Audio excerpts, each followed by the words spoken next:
Welcome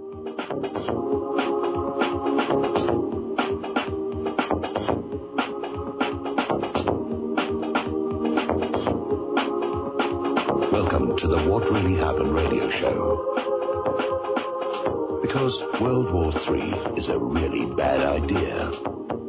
Here is your host, Michael Rivero. And aloha, America. Welcome to our show. It's Wednesday, May 1st, 2013, May Day. And, 1 month from now is going to be June. And the snow is still piled up in places like Wyoming.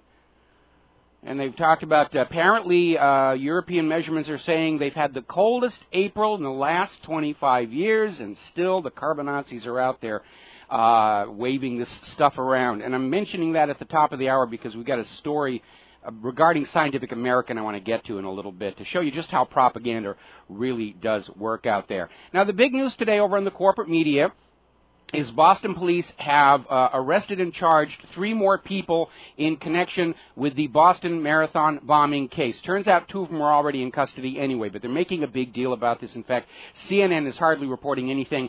They've got these 3 college roommates, buddies of Dzhokhar Tsarnaev, and they are... Boston police is out there saying they actually didn't know anything about the bombing. There's no threat to public safety, but they're charged with lying to authorities and obstruction of justice. And I'll tell you what this is all about here. They are accused of having removed some personal items from Dzhokhar Tsarnaev's college dorm room. And then when they were asked about it, they said, no, we had nothing to do with it. And they're making a big deal about this, and what it's going to turn out is these guys wanted some souvenirs. And then, of course, when the cop said, did you take anything? He said, no, I didn't take anything at all, We're all college roommates here. They know Dzhokhar isn't coming back. They said, well, help ourselves to his CD collection here, or his laptop or tablet or his porn collection or whatever else. And, this sort of thing goes on there. I remember when I was briefly in a dormitory when I was attending Cal State Fullerton, and one of our dorm mates tragically died in a car accident, and purely out of a concern that his parents not have to deal with the fact that he was an illegal drug user on top of their tragic loss, some of the other dorm mates, I will not say who, basically took his stash of marijuana, removed it from the room so the parents didn't have to deal with that trauma on top of everything else, and they destroyed the marijuana by fire. And so this is what this is really all about. They're already saying these guys know nothing about the bombing. Nothing that was removed was evidence about the bombing. But they're making a big deal of 3 more people arrested. It's a giant plot. We've got to go out there and we've got to surveil and so forth and so on. And they're making a really big deal about it. It's just one more excuse to wave Boston Muslims in front of the American people here. And they're getting a little pathetic in their attempts to keep this story alive. There's this big story about the dancer who was wounded in the bombing. They had a picture of her already back out doing her stretches and leg lifts, which shows a remarkable recovery from a recent amputation. But she's apparently training to have a special guest appearance on Dancing with the Stars. And I don't mean to trivialize this woman and the suffering she's gone through or the heroism that she is displaying. But far more people were killed and maimed in the Texas fertilizer plant explosion. Do you see any of them getting this headline coverage? You see any of them invited to Dancing with the Stars? No, it's just another excuse to keep Boston and Muslims and Bostons in front of the American people until you get the message that you must hate the Muslims and we must go to war in Syria and every place else with Muslims, and also the North Koreans who aren't Muslim, but we hate them too. Okay, the phone lines are open, 800-313-9443, 800-313-9443. Manny's in the control room, keeping us out of trouble, ready to answer the phones. We're going to take a break for some commercials. We'll be right back with the truth about these dangerous, evil Muslim terrorists. And aloha, America. Welcome back to the show here. And I want to talk a little bit about this constant drumbeat in the corporate media, Muslim terrorist, Muslim terrorist, Muslim terrorist. How many Muslims are terrorists in reality? And going over to the FBI's own official figures for the years between 1980 and 2005, Only 6% of terrorist attacks carried out on U.S. soil were perpetrated by Muslims, or at least somebody pretending to be Muslims. If you look at the actual, there are more terror attacks by Jewish extremists in this country than by Muslims. Never hear about those in the corporate media. Now, I will grant you both the Jewish extremists and the Islamics outpaced the communists, but the vast majority of these terror attacks, according to the FBI, are carried out by extreme left-wing groups, 24%. Latinos accounted for 42% of all terror attacks inside the United States of America. Islamic extremists, 6%. So why are we always getting this constant message? Muslim terrorists, Muslim terrorists, Muslim terrorists. They're a tiny, tiny minority of the terrorism problem. One would almost suspect there's a certain amount of bias in the corporate media in reporting on who does terror in this country. All right, we're going to grab a phone call here. Dan in Texas. Aloha, Dan. Welcome to the show. What's on your mind? Mike, I sent you an email yesterday. Did you read it? Refresh my memory. What was the subject line? Marbury versus Madison. Yes, I did read it, and I think I didn't put it in the letter section and comment on it, but I'll probably get to that later today. All right. Okay. I just wanted to point out that one Hawaii statute there, which was 710.1026, very blatantly points out that you may find something constitutionally repugnant, but you only get to make that determination after you have been punished for it. No, that's not what the Supreme Court said, and the Supreme Court ruled in John Bad Elk versus United States of America that if you are confronted with officials, police, engaged in a blatant violation of your civil rights, you have a right to resist up to and including lethal force. That's the Supreme Court decision. Now, obviously, there are very pragmatic, practical reasons, to choose your responses carefully. But by the letter of the law, a law that is not constitutional is automatically null and void. That's what the Supreme Court ruled. And you have a right to resist with lethal force a violation of your civil rights, your constitutional rights, by what we laughingly refer to as law enforcement. Now then, getting back to the Boston situation here. They've had yet another interview with the Boston carjacking victim, the one that we were all told was the naked man in the video. And once again, they've confirmed he is Chinese. And the man that is in that video being walked to that patrol car naked is not Chinese. On the corporate media, they're blacking out his face and, doing his, his anonymity, and he calls himself Danny. But it's very obvious, if he is in fact Chinese, he is not the naked man in that video.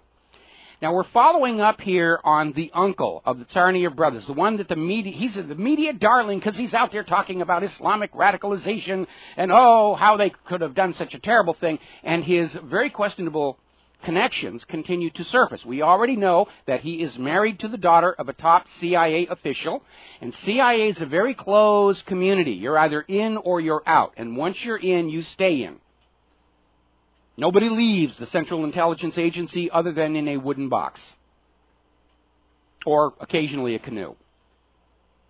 It also turns out that this uncle, Ruslan Tsarnaev, was implicated in an investigation involving laundering and theft of $6 billion. Nobody in the corporate media has mentioned that yet. This guy he's apparently an executive with a large oil company with vested interests in these countries that are being invaded. This guy's dubious connections are just piling up here. I mean, if we're not careful, we're all going to turn into conspiracy theorists here. Which gets me to this story coming out of Scientific American. And it follows hard on the heel of what we're calling conspiracy denial in the U.S. media. We saw it with Rachel Maddow last week saying there's no such thing as false flag attacks. You're just being a conspiracy wacko. It's not out there. And so we've got this very interesting analysis over at Journal of 911 Studies talking about conspiracy denial, where the corporate media is going on the attack against anybody who questions the official story. And so it probably does not come out as too big a surprise that Scientific American, which if you'll remember was hard selling the official 911 story and attacking anybody who was questioning how this could have actually happened the way the government said. They've come out with a new article called Moon Landing Faked, Why People Believe in Conspiracy Theories. One quote from this thing right at the top of the story. Did NASA fake the moon landings? Is the government hiding Martians in Area 51? Is global warming a hoax? And what about the Boston Marathon bombing? An inside job, perhaps. Now, this is a classic propaganda technique called poisoning the well. You take an area of serious discussion among the people and you blend it up with all kinds of nonsense, the way they try to poison Jim Garrison's investigation into the John F. Kennedy assassination with the Umbrella Man and the Fingerprint Man, 9/11 with this no plane at the Pentagon nonsense. Just lump it all together and people say, oh, of course the moon landings were fake, to trick them into thinking, well, I guess they're equally kooky about Boston having some questionable aspects. And, of course, the serious investigators out here in the independent media, we don't buy into that moon landing fake stuff. We oppose it. We recognize it is planted by the government itself to give the media, like Unscientific American, an easy handle to ridicule the whole discussion without addressing the actual facts. So, Unscientific American gets this week's Golden Poo Award for obvious bovine excrement in the media. Now, there's a very interesting video put out by somebody, a young lady called Liberal Chick, and I'm not a follower of her. I don't know if she's trying to do this as a joke or not, but she basically came out saying it's time to ban pressure cookers. You know, they, in addition to being used for bombs, they will set kitchens on fire, which actually they will if you're not using them carefully. And she went out on a college campus, and she succeeded in getting a bunch of students to sign a petition to outlaw pressure cookers. We were joking about this last week. And I'm still trying to figure out if she's doing this tongue-in-cheek. And I started to think it was a joke because one of the students signing her petition said he was taking a college course, History of the Beatles. And I thought, oh, that's the giveaway. It's a joke. And then I went out and I did a little web search and I found out a lot of colleges are offering this as a course, History of the Beatles. I'm sorry, that's not an education. That's a hobby. How are you going to go out and get a high-paying job to repay your student loans if you're studying the history of the Beatles? Just amazing. You can't make this stuff up. It's just getting that bizarre here. A lot of people are complaining over Rand Paul, who originally seemed to be standing up against the use of drones here in the United States of America. And then all of a sudden he flip-flopped. And apparently when he was being interviewed by Fox's Neil Cavuto, he was saying the drones should have been used against the Tsarnaev brothers in Boston. And they should even be used against someone robbing a liquor store. Now, there are two problems with that. First of all, until the bombs go off, even the drones don't know to look at the Tsarnaev brothers. So this idea of using the Boston bombing to justify drones over our head, it's a bit of a reach, even for Rand Paul.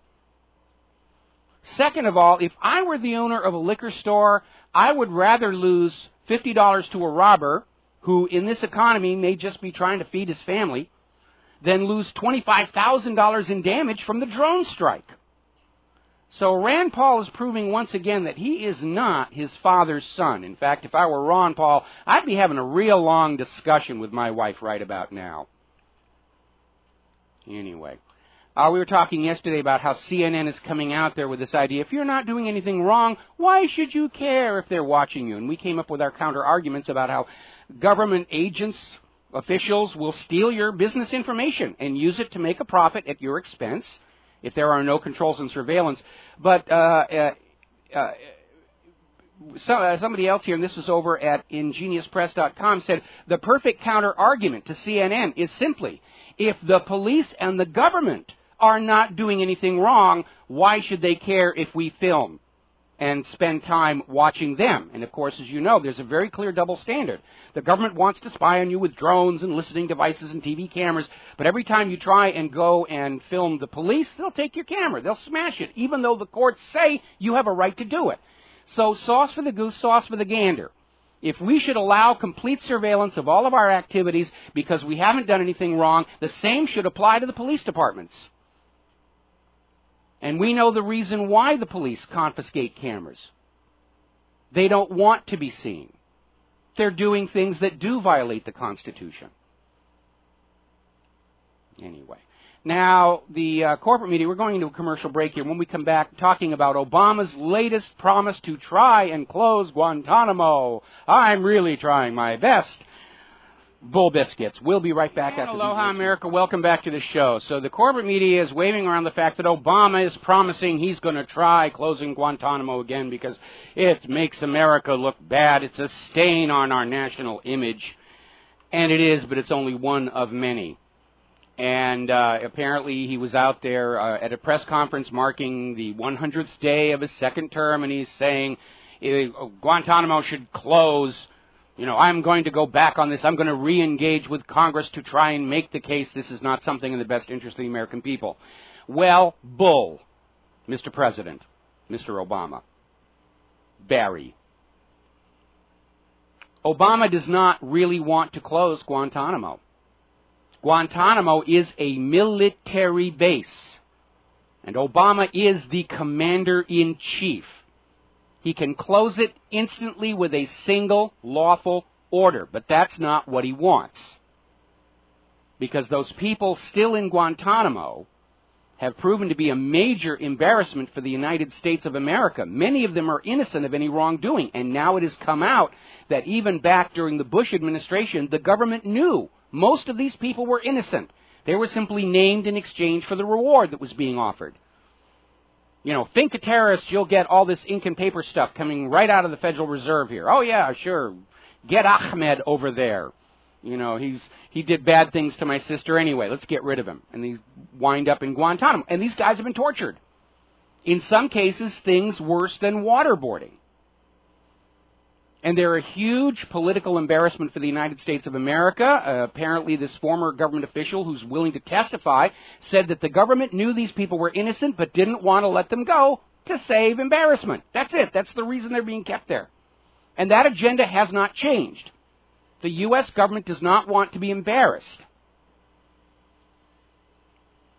So Obama will flap his gums like he did earlier about closing Guantanamo, and it won't close until all of those live liabilities are no longer alive. Because the last thing they want are for these people to go out and be interviewed by the world's media, and certainly not the independent media, to find out that, hey, they didn't do anything justified being locked up without trial, without due process, subjected to torture. Because that's only going to reinforce the image of the rest of the world that the United States has become the Fourth Reich. Guantanamo is a military facility. Obama's the commander-in-chief. He could shut it down with a single command. He doesn't want to close it. He's just out there trying, I know you want me to close it, and I want to close it, and I'm trying really, really hard. I'm doing my absolute best to get this done. Nonsense. By the way, speaking of frauds and deceptions, you probably saw a few days ago there was this story floating around about how a veteran of the Vietnam War was found living in the jungle after 44 years. And a lot of media outlets covered this thing. I was kind of scratching my head. 44 years, that's really pushing it. Turns out the guy is a fake. Was just trying to soak the U.S. government for 44 years of back military pay plus accrued interest. And it turns out he's a complete fake. And apparently this guy tried this same hoax 20 years ago. Vietnam veteran found alive in jungle after 24 years. And they fingerprinted him back then and said, no, it's not him. So a lot of fake and fraud, and apparently a lot of outlets in the corporate media ran this story as straight news. Now then, The latest polls are showing that the American people are opposed, overwhelmingly, to a war in Syria or a war against North Korea. And unlike many earlier polls, the opposition is not breaking down along party lines where this party says, yes, go kill them, and this other party says, no, it's going to be our kids. The aversion to any more wars is crossing party lines. So, if the Boston bombing was supposed to reignite the war fever in the American people, it clearly has failed. Now, Obama is getting ready to send more lethal arms to the Syrian rebels. I'm sure they're already being sent already. Russia is saying that's been going on, but now they want to make it official policy. We have to support the Syrian rebels. And, of course, Putin is saying, no, you should not be interfering in this country, because we know this is not a genuine popular uprising. It is a covert attempted overthrow. It's not doing very well. In fact, the latest reports we're getting from Syria is that Assad's government forces are recapturing a lot of territory from these so-called rebels, the hired mercenaries. Because these hired mercenaries, they're there for a paycheck. They're not going to risk their lives. And when the battle turns against them, they're going to skedaddle. Russia has apparently delivered to the Obama administration a list of the names of al-Qaeda members in the Free Syria Army, 95% of whom are not Syrian, who are in fact documented as receiving arms shipments coordinated by the United States. So Russia's calling them on their bluff there. Russia, meanwhile, of course, is standing by with ships off the coast of Syria in order to evacuate their nationals from Syria in the eventuality of a U.S. invasion. Going to take a break for commercials. We will be... Hello, America. Right. Welcome back to the show. And I'm just noticing over here on the corporate media, they're starting to basically hem and haw and say that the immigration bill, the Gang of Eight bill, doesn't have the votes to clear the House of Representatives. And everybody's already pointing fingers at each other, and apparently somebody tried to say, that's that push for gay rights, that's what's... You know, I'm an old-fashioned kind of political scientist. I think when you are a legislator, looking at a bill, you should consider the bill on its merits and whether or not it's going to work for the people in the nation. But we know there's all kinds of deal-making going on back and forth inside Congress. If you'll vote yes on this, I'll vote no on your bill, and a lot of times they use a tactic called log rolling, so where they'll get some other Congress critter to vote yes on a bill that would be very dangerous for the person making the deal to vote for with his own constituency. And it's just all deal-making, back and forth. And what is good for the people and good for the nation is definitely on the back burner. Certainly the immigration bill, we've been talking about it. You're talking about creating all these instant new U.S. citizens who are basically criminal by the very fact that they're standing here. It's talking about granting complete blanket immunity to all those employers who were hiring the illegals, taking jobs away from the legal citizens of this country. But apparently it looks like it's stalling in the House of Representatives, and that would be a good thing. Meanwhile, getting back to Syria, the Obama administration has basically come out saying that, yes, there is evidence of chemical weapons use inside Syria, but there is absolutely no evidence as to when they were used, how they were used, and most importantly, who actually used them. Because chemicals don't come with a little placard on the side saying "Love and Kisses Assad." And what this really signifies to me is that the U.S. government realizes they can't just frame Assad for the chemical weapons after that huge embarrassment about Saddam's weapons of mass destruction. And the cratering of the Boston propaganda, I think, should be signaling to the government that Americans just don't take the government and media's word for anything anymore.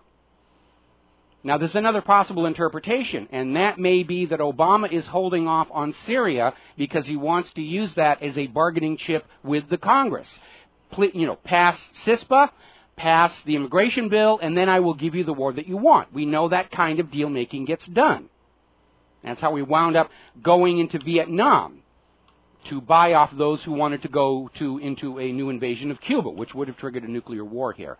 Now, Israel is out there saying they have proof Assad used gas against his own population. But, of course, they can't show us. That would compromise their intelligence sources. Just take our word for it. We would never lie to you. We're Israel. You know, we don't do that kind of thing here. Now then, we're hearing all this screaming and crying about chemical weapons being used here and there, and, you know, how chemical weapons are bad, and we've got to oppose that. But you need to remember that the United States used a banned illegal chemical weapon against its own civilians down in Waco, Texas. CS gas is illegal to use on enemy troops in time of war. It is an internationally banned chemical weapon. And they gassed that church full of women and children to death with it. The Israeli government openly used chemical weapons in the West Bank as recently as April 26th.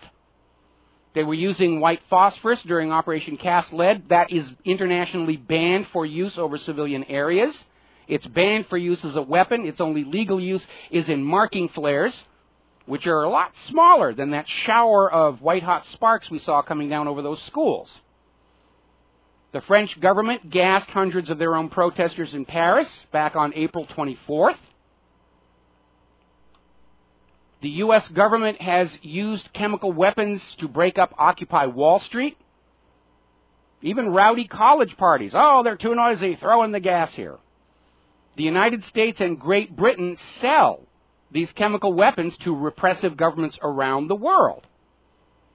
And so this idea of screaming that Assad, how dare he use chemical weapons to save himself from a covert overthrow, it's hypocrisy. Our government uses these chemical weapons. They use them on civilians. And people die from them. Now, here's an interesting piece of news. We were talking the other day about how Egypt has walked out of the talks for a nuclear-free Middle East because Israel refuses to disarm. And they are, of course, the only nation in the Middle East that actually has nuclear weapons. So it's kind of a pointless exercise if you want a nuclear-free Middle East and the one nuclear-armed nation says, I'm not going to go along with that. Frankly, I don't blame Egypt for walking out. But as we pointed out yesterday, the corporate media was trying to make it look like it's Egypt's the bad guy for recognizing the futility of this whole exercise and going home. And now the U.S. has come out slamming Egypt for walking out. So we've got Israel with these nuclear weapons. They haven't signed the Non-Proliferation Treaty. They won't allow inspections. They got caught trying to sell a nuclear bomb to South Africa. But the U.S. is wagging their finger at Egypt because Egypt just got fed up and said, Israel's not going to go along with this. Now, meanwhile, 5 Israeli warplanes, one of them a surveillance plane, overflew Lebanon again today. Just fly into somebody else's country, wander around taking pictures, rattling the windows. It is a violation of their sovereign airspace. It's a violation of international laws. Israel wants that Litani River. Meanwhile, the leader of Hezbollah denied all knowledge about this drone that flew into Israel and went as far as to say that as far as he's concerned, Israel did it. It's another false flag. Fly a drone in, Netanyahu has to land his plane and make a big deal about it so they can start pointing fingers at Lebanon and Iran. Israel is still refusing to negotiate the 1967 boundaries with the Arab League. They're just stalling on that one again. It's a non-starter. And even if you come to an agreement with Israel, historically, they don't keep them. Israel did not keep their half of the Camp David Accord, did not keep their half of the Oslo Accords, did not comply with the conditions placed on its United Nations membership. That's your history right there. Now, turning to the economy, the Federal Reserve is again meeting this week to discuss monetary policy, and they've been sort of giving out messages to the public that, oh, we've got to stop this runaway reckless printing, we've got to stop this quantitative easing, the inflationary damage and the destruction of the value of the dollar is really kind of terrible, but it's looking like as they go into the actual meeting that they're coming to recognize they're now hooked on this process. They can't stop it. If they stop that $85 billion a month poured into Wall Street will collapse. It's being held up by all this instantly created money, and rather than slowing down quantitative easing, now they're talking about increasing it. buying even more of these mortgage-backed security bundles from the banks, taking them off the bank's books and putting them on, just dumping on the American people. You're going to be made to pay for this fraud one way or the other. Speaking of fraud, it turns out a study of the banking industry in the United States of America shows that overdraft fees have become a major profit center for banks as their return on loans and investments dries up and people are starting to pull their money out of the bank. Those that are still there, overdraft fees are a big revenue center, and the overdraft fees are going up. And now apparently some banks are being caught trying to rig their systems to generate more overdrafts. Now, Bank of America got caught doing this back, I think it was in the 1970s, and they got sued for it. But we know a lot of things that were illegal for the financial centers back in 1970 are now considered normal business practice today. So you may want to think about having overdraft protection or just be very, very careful about your checking and deposits, because one of the tricks the banks like to do is if a check is presented to your account on the same day as a deposit, they will run the check first before they run the deposits. So even though you have deposited the money to cover that check, it'll generate an overdraft, and they charge you $30, $40, $50 for that.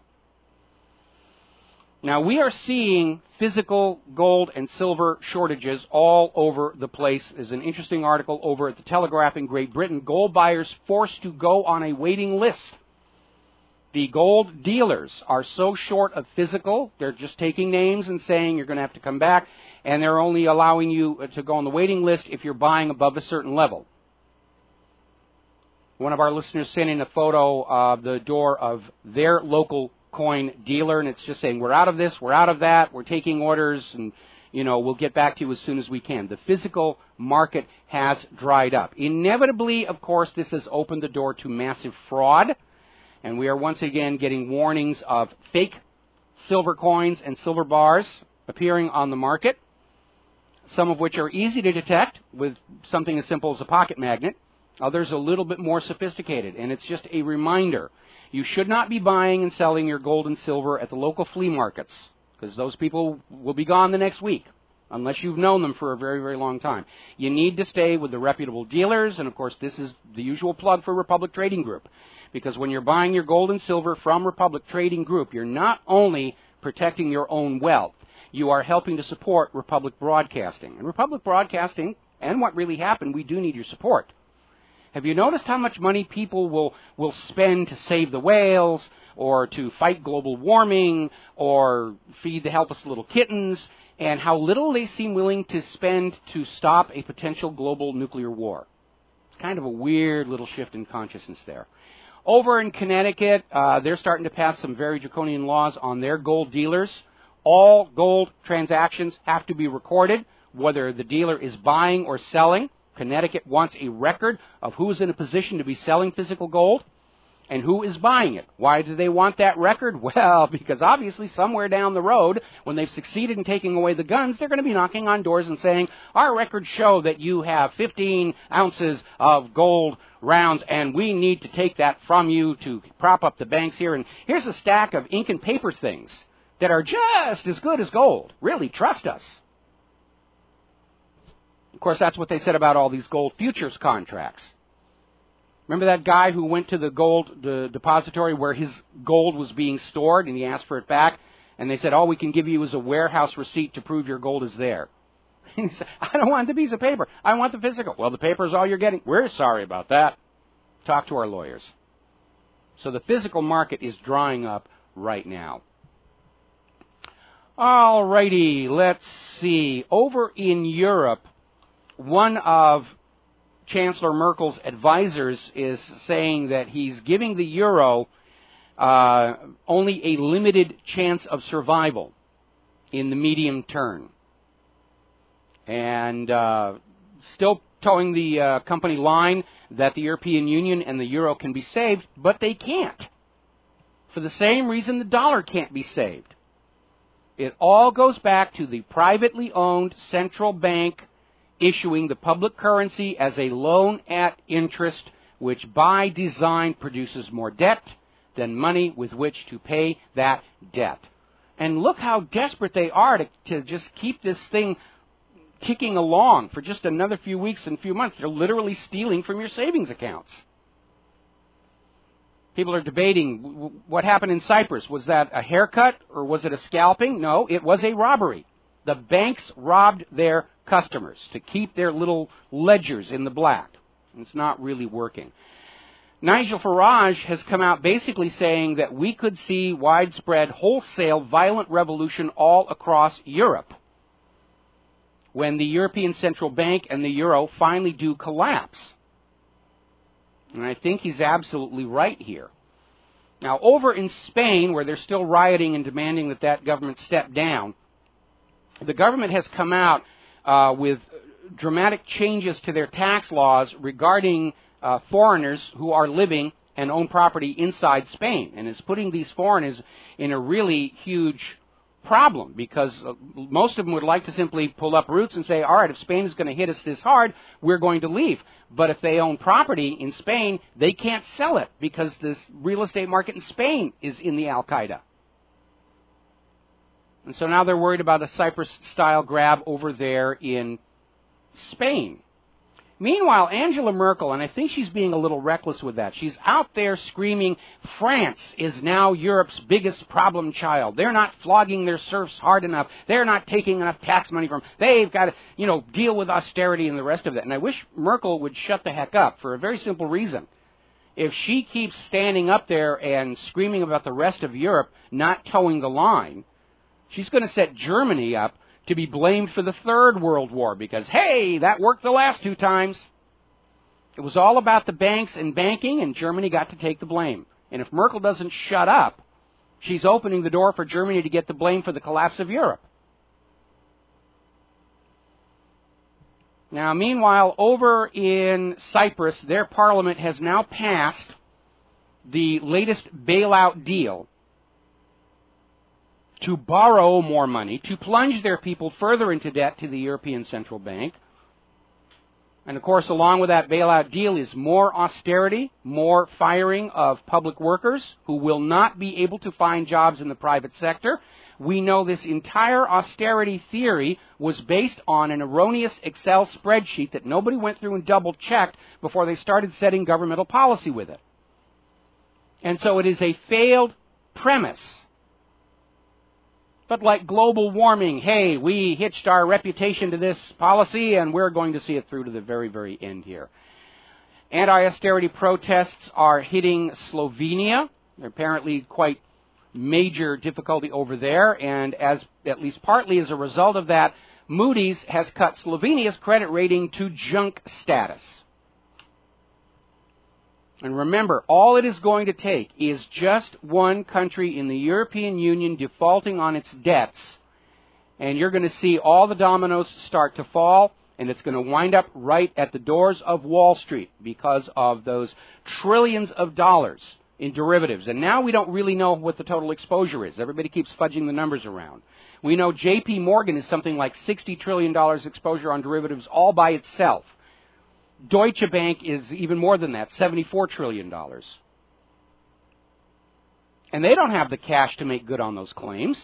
They'll just turn around and say, well, we need to take more from the people. We don't have it. If you think the American people have $60 trillion sitting around unused, then J.P. Morgan has to be high. They're on SSRIs or something over there. We're going to be right back after these. Aloha, America. Welcome back to the show. And we've been hearing for the last several years about the economic recovery.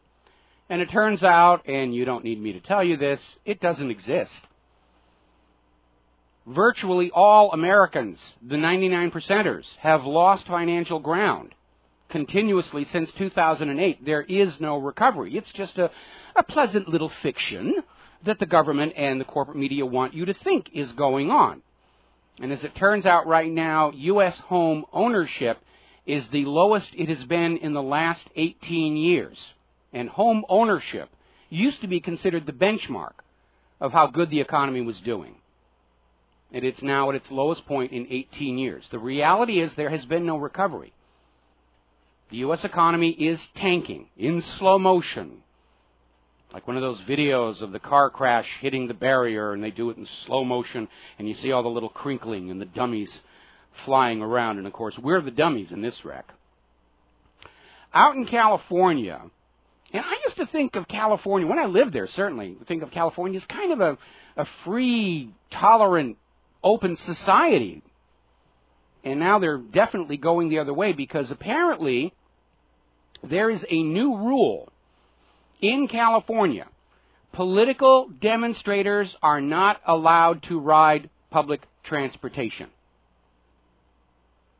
The Bay Area Rapid Transit Police can simply ban protesters from boarding the trains. If you want to go exercise your First Amendment rights, you walk, by golly. That's a fear reaction. When government starts doing things like that, I mean, it was already bad enough when they had the free speech zones. You can have all the freedom of speech you want as long as it's in this little steel cage away from the media and the officials, which is not what the First Amendment was all about. The First Amendment was all about getting in the face of the government and saying, we demand change. And the government, at least in theory, was supposed to listen. And in a nation with honest elections, usually they did. Now, remember the Christopher Dorner episode where he went on a rampage, still can't find out if he was on SSRIs or not. Apparently, in the aftermath of that, 40 Los Angeles Police Department officers who had been fired are now asking for reviews of their cases because they're saying Christopher Dorner's complaints about the LAPD were legitimate. He had a serious, legitimate gripe. The LAPD leadership ignored him, just blew him off, and that apparently, along with possible antidepressant use, is what triggered off the rampage. And now these other police officers are coming forward and saying what he was saying was accurate about what's going on in the LAPD. All right, we're going to take a break for station identification. When we come back, we're going to talk about the cold weather here on the 1st of May, 2013. And aloha, America. Welcome back to our show, hour number 2. The phone lines are open, 800-313-9443, 800-313-9443. Manny is still in the control room, ready to answer the phone when it rings there. Now, it is May 1st. The official start of summer is a month away, and it is still snowing in places like Wyoming. It's heavily. A listener, sent in some photos. We put them in the letters section about just how heavy the snow is. We are now hearing from Europe especially. This last month, April, was the coldest April in the last quarter century. Now, all jokes about Al Gore crying and weeping that he's not going to be the world's first carbon billionaire set aside, this very late spring that we're seeing is likely to impact the spring planting season. In fact, we're already hearing people who, because March looked like it was milding up a little bit, they put in the spring planting, then they got slammed by snow in April. And it's going to impact the growing season. We may well see crop shortages coming out of the cold because those farmers and food corporations were saying, oh, global warming, we don't need to worry about a late snow. We're just going to put our seeds in right now. And they get hammered. Now, there's an interesting story in the British media right now. Climate change forces women into prostitution, U.S. politicians. And the story is a group of American politicians has introduced a resolution into Congress saying that climate change, among all the other bad things it does, forces women into prostitution. Not the first time we've seen this very lame linkage. And as a result, the resolution calls for the United States to use a gender-sensitive framework in battling the scourge of global warming. Even for a U.S. politician, this is pretty lame. But they do not get the lame award of the week because we are seeing this other story that came out of Freep, where General Motors has declared as its corporate policy, climate change is good for, rather, preventing climate change is good for business. It's good for business to fight nature, is what they're saying, because nature is always change. There is no such thing as the balance of nature or stability of nature. It's a poetic idea, but it's not real. Nature is change. Nature is chaos. Nature goes down the corridors of time, banging off the walls blindly. And given that General Motors had to be bailed out at taxpayer expense, I don't think we should be taking GM's advice on what constitutes good business anyway. They failed. They had to be saved by the American taxpayer. And now they're out there banging the global warming drum out there. All right, I want to talk a little bit about some computer stuff. We're already hearing about Google's new Glass. This is apparently eyewear. I haven't actually seen them around here yet.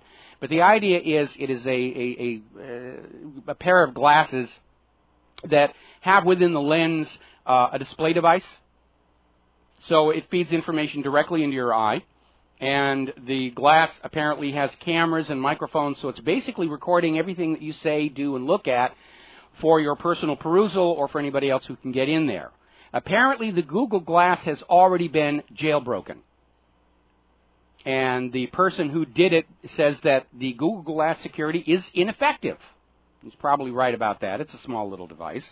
And he's already published, how you can do it, how you can jailbreak the glasses. Now, when we come back from this next commercial break, I want to talk about jailbreaking and why it should or should not be an issue for you, the owner of this very expensive electronic device. And aloha, America. Welcome back to the show. We're talking about the news that Google Glass has now been jailbroken, and the methodology is out there public. If you have one of these appliances, you can go in and break it and start loading third-party software or your own software onto it, get in there, look at the inner workings, seeing how much government spyware is being delivered with the device. And everybody's in an uproar about jailbreaking, whether it's legal or not. And, of course, it became an issue originally with the iPhone. And Apple tried to basically get it made illegal to jailbreak your own device. Courts have come back and said it is their device. Now, the whole reason for this locking of a device is a business model where if you buy an iPhone or a tablet or something like that, you are constrained to only go back to that seller for your software. I remember one of the problems we had when I got Claire this Pan Digital tablet in those few months before it surrendered its life in a blaze of glory. You couldn't go, it was an Android device, but you couldn't go to the Android App Store and download. You had to go to Pan Digital's own custom app store, which had hardly anything in it, I might add, and you could only download and run apps from that. Now, this model of a dedicated device linked to a specific media provider has been tried before, and it has failed. Right after I left Square USA, working on the movie Final Fantasy, I went to work for a company called the Ohana Learning Foundation, which was selling educational DVDs that would only play on this player you had to buy from them. And it was a bogus model. The player wasn't even that good, and that model failed.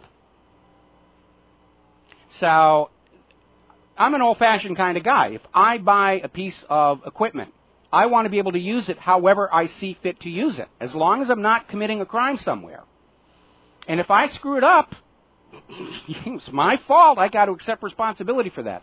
Maybe manufacturers could sell a children's model with all the protections that are in there to protect uneducated users from themselves. But the rest of us, we want devices without artificial limits on them. I remember one of the worst abuses coming from this policy was when GPS was being added to cell phones to allow the police to find you whenever they wanted, but the phones were rigged so that while the police and the government could get the GPS information to track you, you, the owner of the phone, could not access the data. I remember when I was still with Sprint, they would sell you your own GPS location for an added fee every month. It was my phone, GPS is in it, the data is there, but I'm not allowed to look at it without paying an additional fee to Sprint. Now, fortunately, that model died when the cell phone providers realized that if you are within range of a cell tower, you're not in a situation where you need that GPS data. And so now, of course, GPS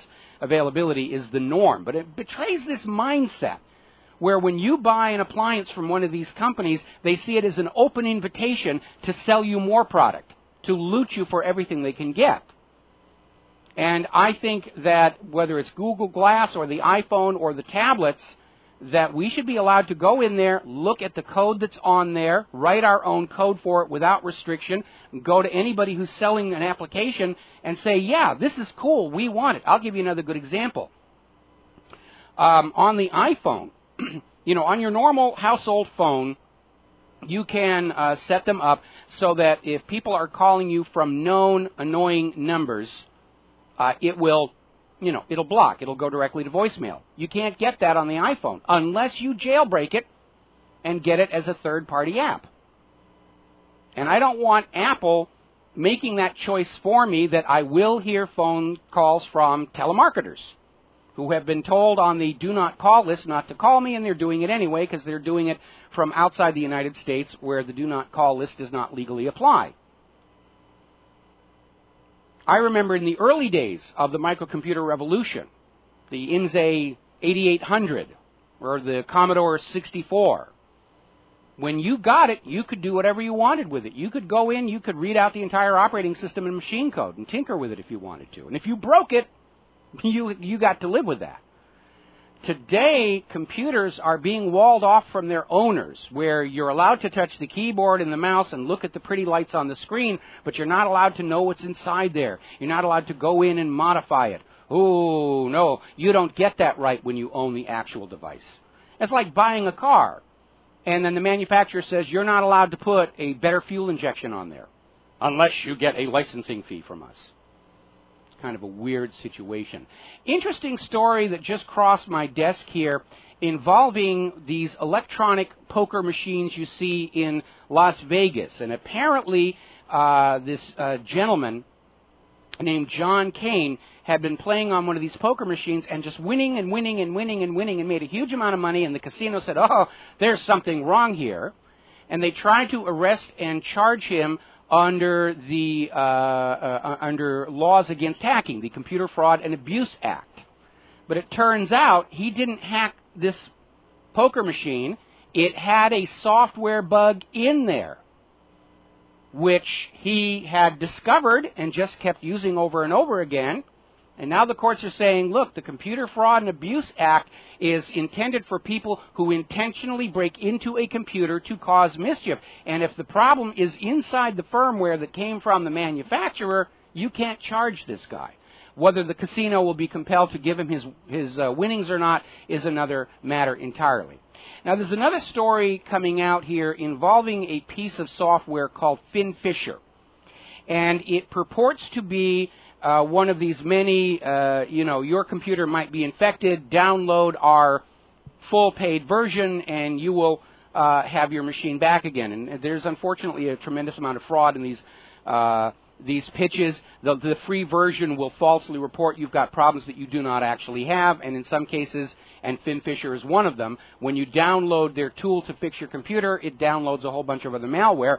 It has been discovered this is being used by governments to spy on people. And they may have stepped across a line because apparently FinFisher has been masking itself as Mozilla Firefox on the computers. So users think it's a legitimate application that is running. They don't see FinFisher in the task managers. And Mozilla is suing them for trademark violation over that. And I think they should win. Because if we're going to have freedom over our smartphones, our laptops, our computers, it includes the freedom to not have outsiders come in and look at us and steal our passwords, for the FBI to come in and steal our business secrets so they can run off to the stock market and make money on our work. And they have been caught doing that time and time again. There's a huge double standard out there. We will watch you, but you can't watch us. We will make money off of you, but you're not allowed to make money off of us. It's fascism, plain and simple.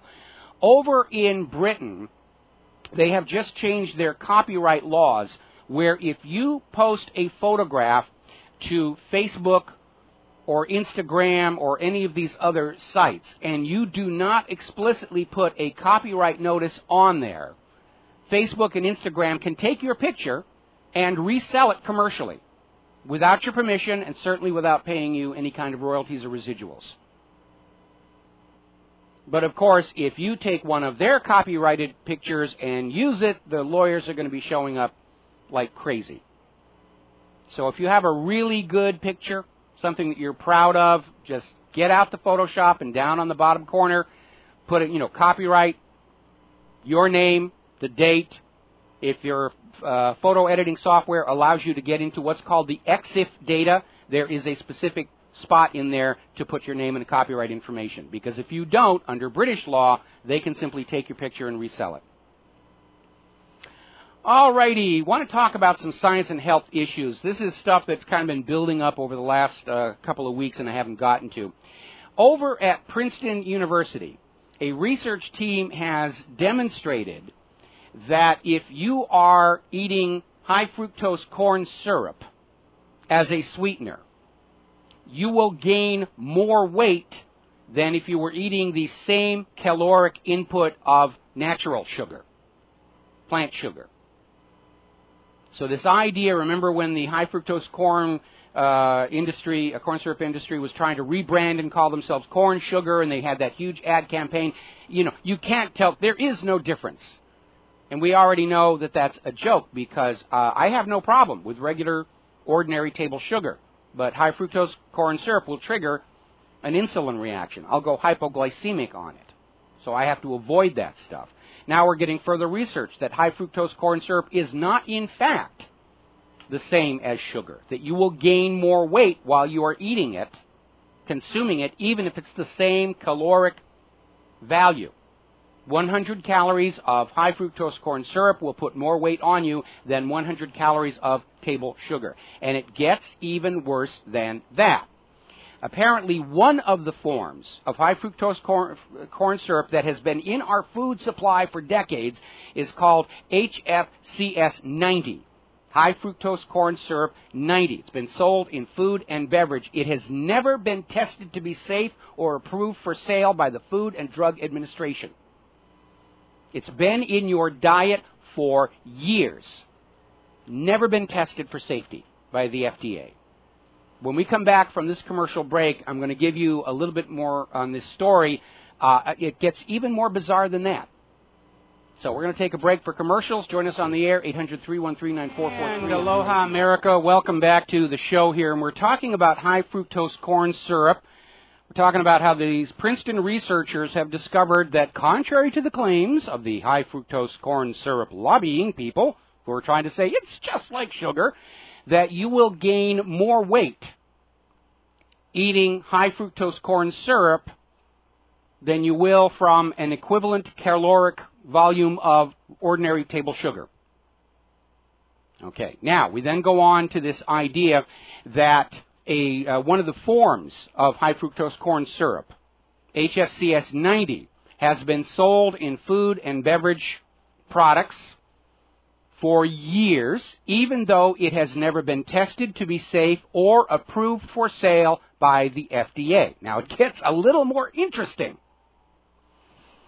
because in a letter posted by the Food and Drug Administration on April 6th, J. Patrick Mohan, the president of the Corn Refiners Association, that's the lobbying group, states that food manufacturers may determine for themselves whether a food ingredient is safe, claiming there is no law that requires FDA approval of the safety of a food substance before it goes to market. Well, if that's true, why are we wasting taxpayer money on the FDA?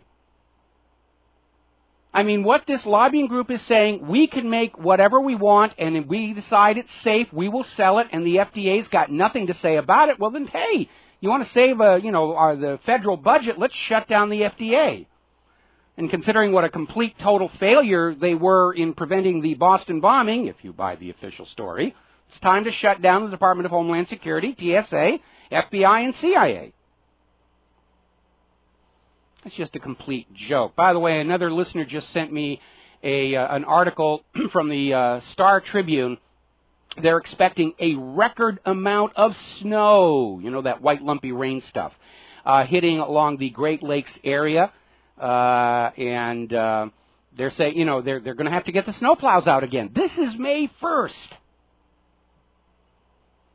And the carbon Nazis are still out there saying, global warming, you've got to pay a carbon tax. We've got a carbon credit to sell you. You've got... Global warming, human-caused global warming was a hoax and a fraud. That should be pretty much obvious to everybody. And if they were willing to lie to you about the climate, to guilt you out of your money and your obedience, then doesn't it stand to reason they're willing to lie about everything else? So, anyway, record snow out there. Now, there's been a lot of talk about bee colony collapse disorder. And when it first started surfacing, they were trying to put the blame on cell phone towers, even though cell phones have been around for a while. There is a body of scientific evidence to suggest that exposure to genetically modified pollen is harmful to benign insect species. There was an article in Nature magazine, peer-reviewed, that showed pollen from genetically modified crops was harming monarch butterflies. For some reason, nobody can seem to find the funding to look into whether genetically modified pollen is harmful to the bees who do the pollination. Now the blame has fallen on a certain class of pesticides, which are now being banned in Europe. But not to worry, because if, everyone's talking about if the bees go away, we rely on the bees to pollinize our food crops here. Well, obviously, if you're buying genetically modified seeds, pollination isn't an issue. But not to worry. We got this story out of Activist Post. Apparently, this is real. This is not a joke.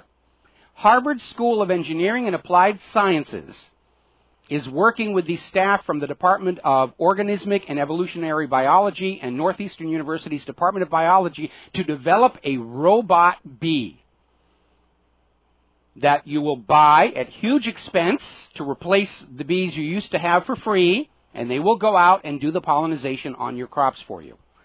That's another business model. Get rid of something that you can get for free from nature and sell a replacement. A lot of people are very worried about the possibility, if the epicite gene has broken into the wild, that we could see the human race become sterile. But not to worry, I'm sure Monsanto already has a brand new genetically modified super baby that you can buy on credit to replace the one that you would have gotten with your own unskilled labor. Meanwhile, over at RIMF.com, scientists genetically modify sheep to glow in the dark. This is down in Uruguay. They have taken sheep and genetically modified them so they will glow in the dark when exposed to ultraviolet light.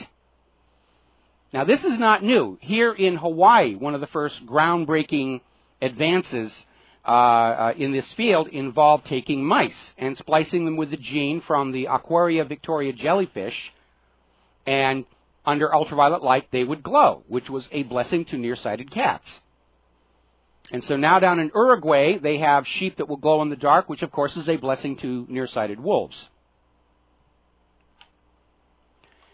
Now, okay, we're coming up on the end of the segment. We're going to take a commercial break here. We'll be right back. Join us on the air, 800-313-9443. Aloha, America. Welcome back to the show here. And as we've commented many times before, Barack Obama is the first president of the United States to preside over a nation without a manned space program since Eisenhower.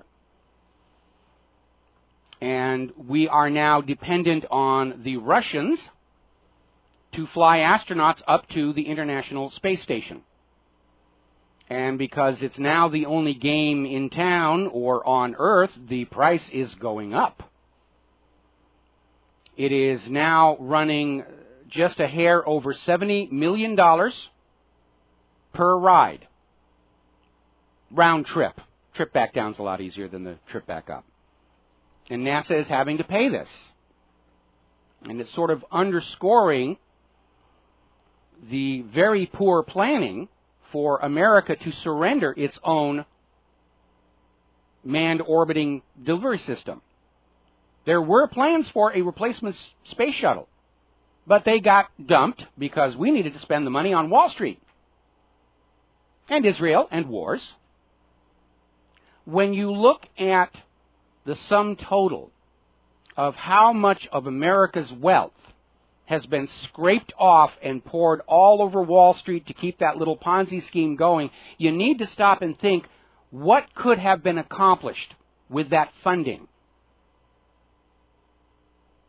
For all the money that has been taken from you, the American people, from all the real wealth that's been taken from you, the American people, and poured all over Wall Street, we could have bought thorium cycle nuclear power plants for 30 American cities. We could have funded research into clean, renewable sources of energy that work a lot better than all these boondoggle pork barrel projects that are held up there saying, see, we're really looking for alternative energy, and none of them work. None of them pencil out. But all of that wealth, all of that future potential for a great America has been siphoned off to serve the gods of greed. And so now America's space program is now dependent on the Russian taxi to get up to the ISS. Interestingly enough, there was kind of a near miss recently in space involving the Fermi Gamma Ray Space Telescope project, and it missed an old, obsolete Soviet satellite by something like 700 feet. And there's a lot of junk that is really up there. And the precision of the orbital prediction software was such that they didn't know that it was going to hit, but they couldn't rule out it was going to hit. And obviously a collision between these two bodies would have destroyed both of them. And the problem gets even worse than that. Because unlike the surface of planet Earth, where there's a mid-air collision and all the debris just falls to the ground and it's now out of the way and out of the sky, when you have objects collide in orbit, a large portion of those fragments don't burn up in the atmosphere. They just go into different orbits, and they're pieces that are too small to track, and they represent a danger to other orbiting objects. And if there's a collision between a fragment and another satellite, you get more fragments in yet new orbits that are unpredictable. You could get a cascade effect. Now, fortunately, newer spaceships and satellites are designed to deorbit, like they did with Mir, like they will eventually do with the ISS. There's a lot of junk up there. A lot of it military, and the military don't play by the rules. And I think at some point, and this is something else we could have done with all of that money that got siphoned off and given to Wall Street. We could have had a very, very simple project to simply launch what's called a sounding rocket, which is one that does not go into orbit. It just goes straight up, comes right back down, fire it into the path of an oncoming piece of space debris, and just pop out a little carbon dioxide bubble. The satellite debris hits that carbon dioxide, and it slows down just enough to re-enter the Earth's atmosphere a couple of orbits later. Very clean, environmentally friendly. Now that NASA is saying carbon dioxide in the atmosphere actually acts as a coolant, there's no reason not to do it. But we don't have the money to do it. We don't have the political will to do it. The political will is all about conquering those nations that refuse private central banking, conquering those nations that dare sell their natural resources for currencies other than the dollar. That's the overriding agenda of everything right now. All right, we're going to take a phone call here.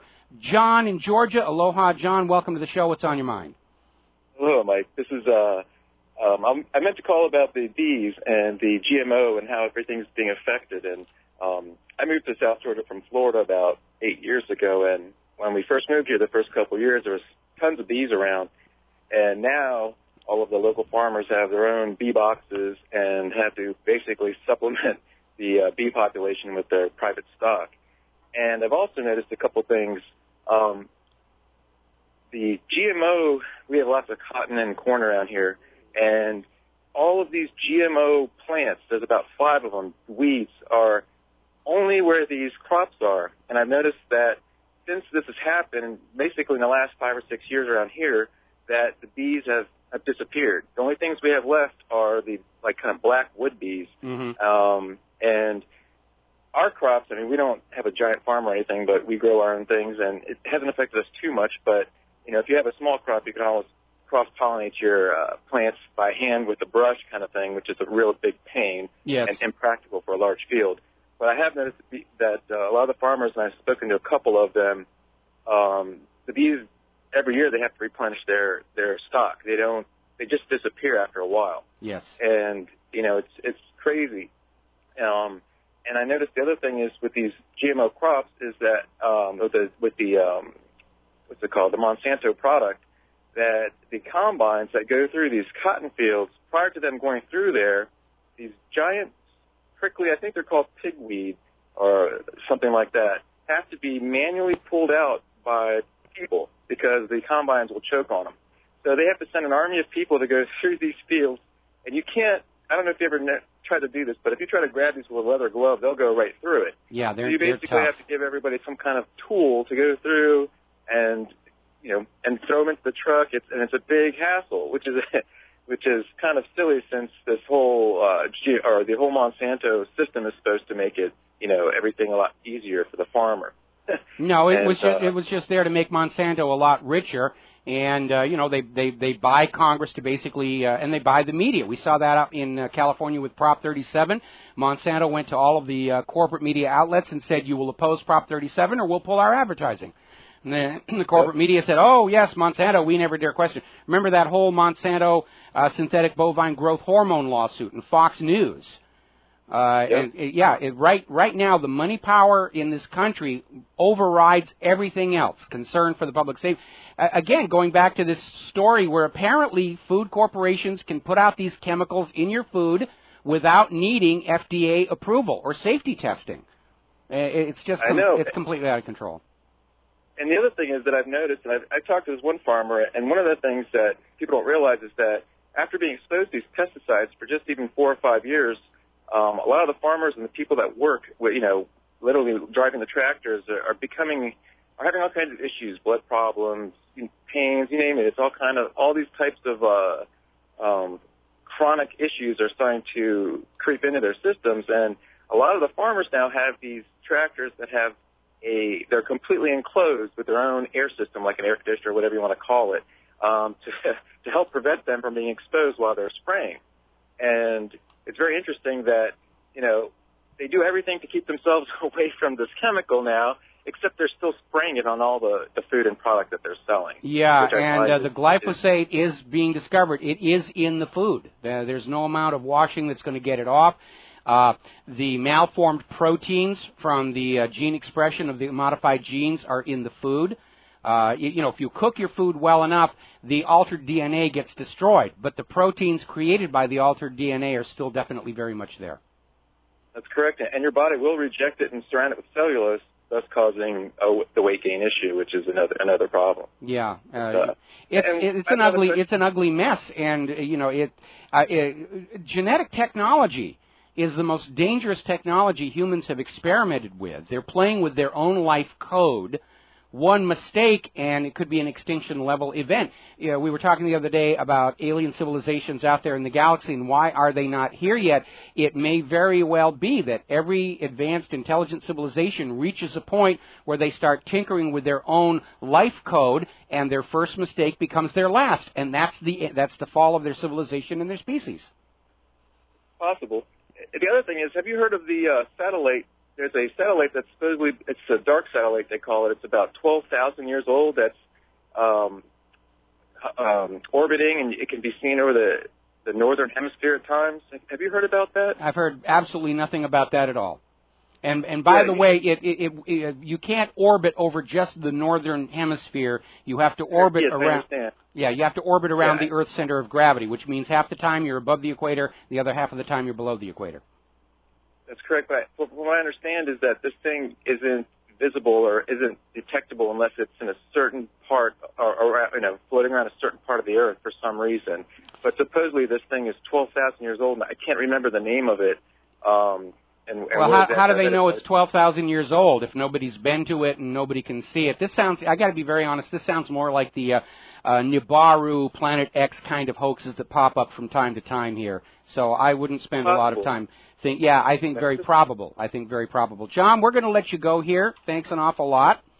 And, getting back to the situation with the bees that are raised around organic farms never went through colony collapse disorder. And the reason they call it colony collapse is when the bees vanish, you find out they've abandoned their hive.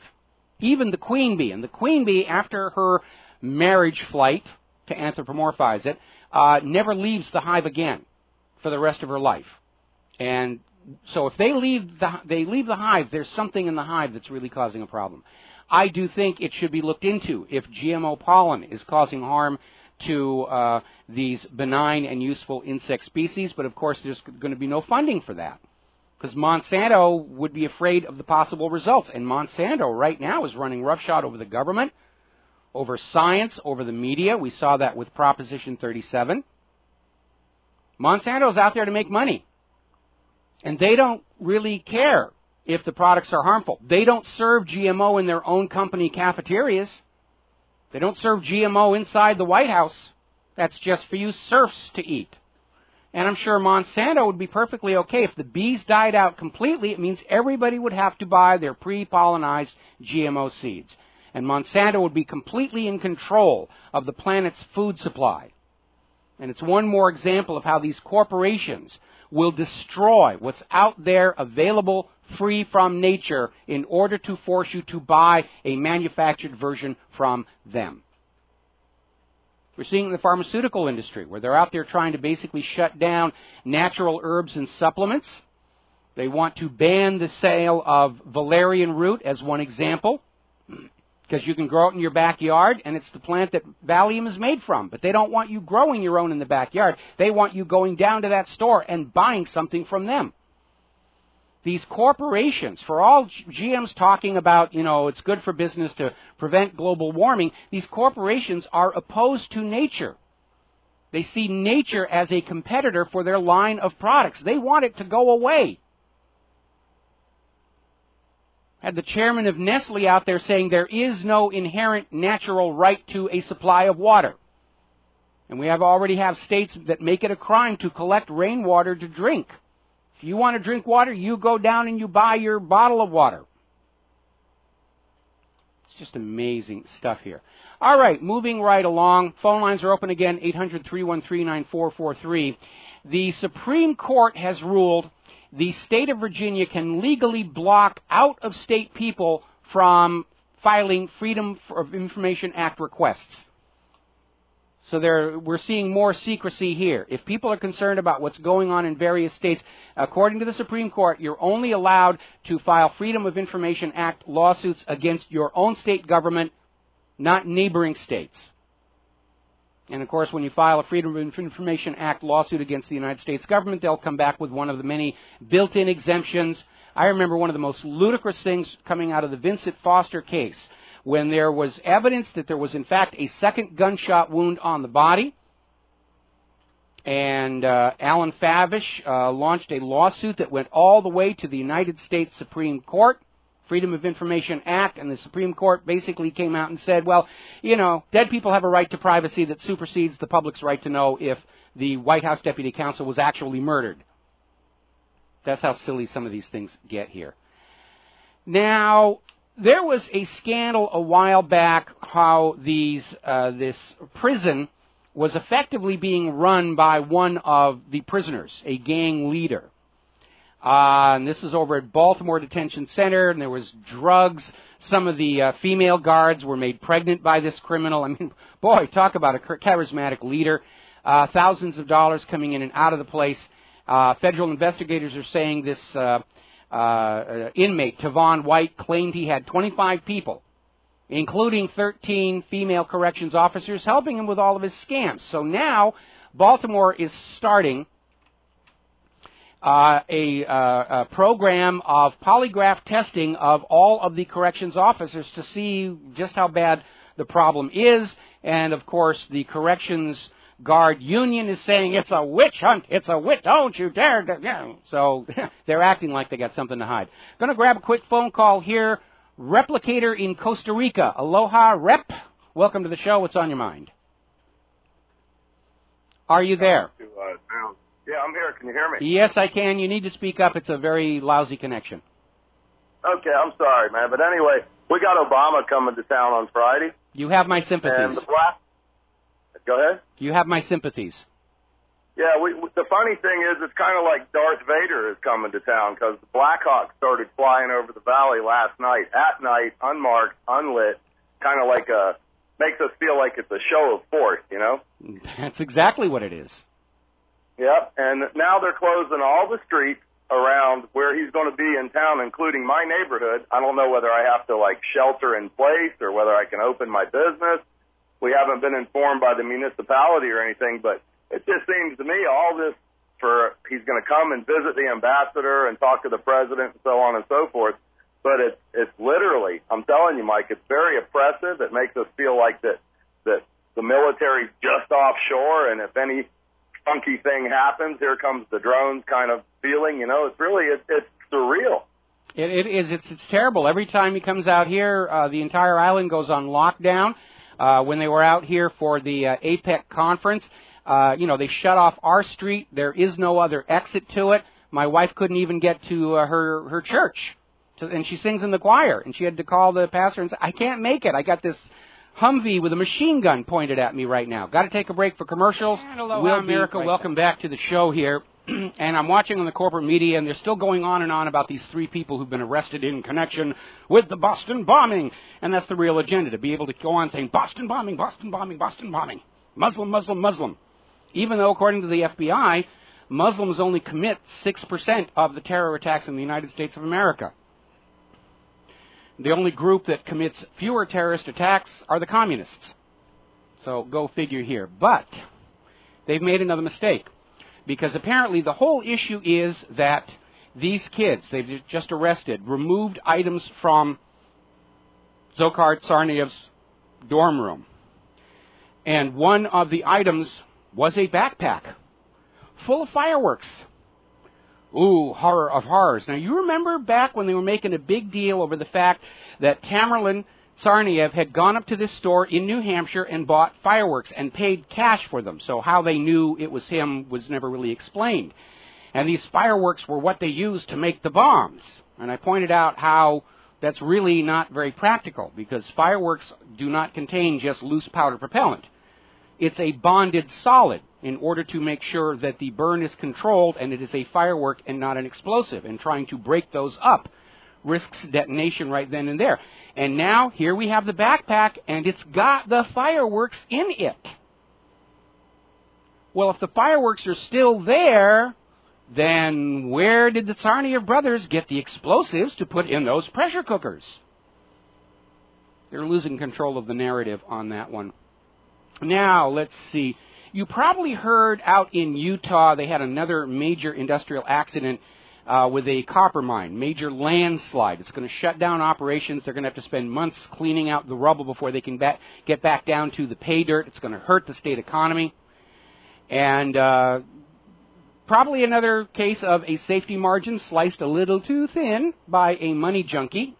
I remember back there was this huge problem with a coal mine that collapsed, and subsequent investigation showed that management had told the miners to actually shave those little columns of coal that are supposed to be left in place to prevent the ceiling from coming down.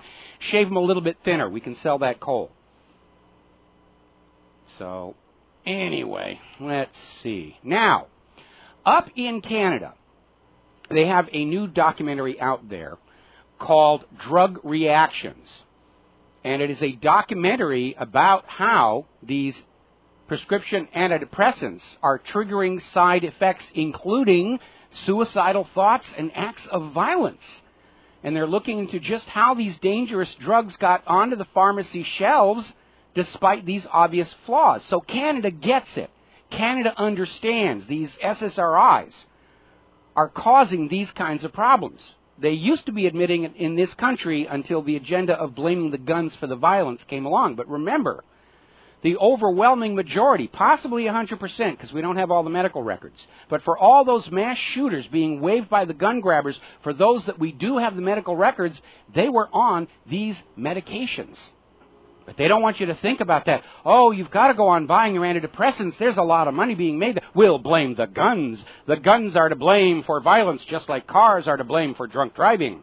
We'll be right back after station. And aloha, America. Welcome back to the show here. And we've been talking about the problems with vaccinations. Yesterday we were commenting on how people whose children were paralyzed by the HPV vaccine that was being distributed in Africa are now suing for that damage. And we have this other story here. This is coming out of India. And apparently last February, parents took a 1-month-old baby girl into the doctor for the first vaccinations that everybody says, oh, you must have these vaccinations. Now, the baby was coughing, and the doctors were in such a rush to stick that needle in her and get their payment. They just said, oh, it's just the changing weather. That's all it is. And they gave her the vaccinations for hepatitis B, diphtheria, pertussin, tetanus, and the oral pulse polio drops. And it turned out the baby was ill. And the instructions that come with these vaccines state clearly, do not administer to a patient that is already dealing with some kind of an immunological threat, an infection, a disease, because their immune system will be compromised, and these vaccines can actually trigger the illness they're supposed to protect against. And the doctor said, oh, no, we're getting paid for this stuff. And they stick the needle in her, and the baby died. And the parents are blaming the death on the vaccinations, and they're filing the appropriate legal actions. But it's just a reminder. Vaccines are just another money-making scam. They're selling medicine to healthy people with the promise it will protect you from something that you may never even be exposed to in your entire life.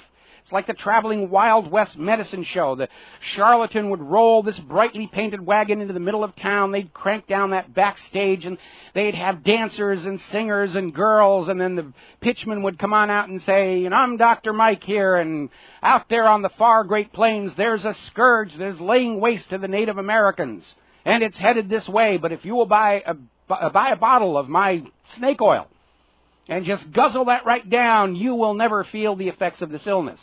And the townspeople would show up, and they'd buy the bottle of what was basically whatever the guy could put in there that wasn't going to kill people. Usually alcohol, peppercorns, whatever else they could find, a lot of stuff lying around in the desert. Take his money and skedaddle before the townspeople realized that they had been defrauded. And that's what's going on. We keep seeing all these reports of how these so-called flu vaccines are completely ineffective and have hazardous side effects. There's no more morality in the medical establishment. There is a very strong link between the use of mercury-based preservatives in vaccines and autism. It was being pursued aggressively until the Homeland Security Act was passed by the United States Congress, including a rider that vaccine manufacturers cannot be sued for the harm their vaccines do, because vaccine manufacturers are essential to the national security. But not to worry. In their wisdom and generosity, the pharmaceutical industries have come up with a vaccine for autism. Yeah, we'll make you sick, but then we'll sell you something else to make you better. Remember, the medical industry does not want you to be healthy. That's another reason they're trying to shut down, medicinal use of home remedies, stuff you can grow in your own backyard. They need you sick. They need you to be sick because they can make money off of you. That's why none of these institutions are looking to cure anything. Once you're cured, the revenue stream stops. The research and development is always for another treatment, something that you will take every day for the rest of your life and pay for. That's the business model. Going to take a break for commercial. And aloha, America. Welcome back to the show here. Dan the Man is now in our control room, twiddling the dials, keeping us out of trouble, and ready to answer your calls when you call into 800-313-9443, 800-313-9443. Now, we were talking earlier about the Food and Drug Administration and what a complete and absolute waste of money they are if, in fact, there is no law saying that American corporations have to have their products tested for safety by the FDA before they sell them. And we were talking about this other scandal where the FDA had relied on testing information provided by a supposed third-party company on a pharmaceutical company's drugs, and it turned out there was a direct financial link between the pharmaceutical company and this supposed independent testing company. And it turned out this independent testing company had in many cases, they just wrote up the report saying this stuff is safe. The company had tampered with records, manipulated test data, no oversight by the FDA. So why are we spending money on them? And it turned out this laboratory, the Cetero Research, basically admitted that the work was fraudulent. They were just there to fill out the paper to make it look like the drugs were safe, just like these supposed independent testing companies just fill out the paperwork to say that the election systems are accurate and fair. And it's a complete joke. So now the FDA is trying to go back and retest some 100 different drugs that are still on the market. Even with the admitted fraud in the safety testing by the industry itself, the FDA did not issue a recall order.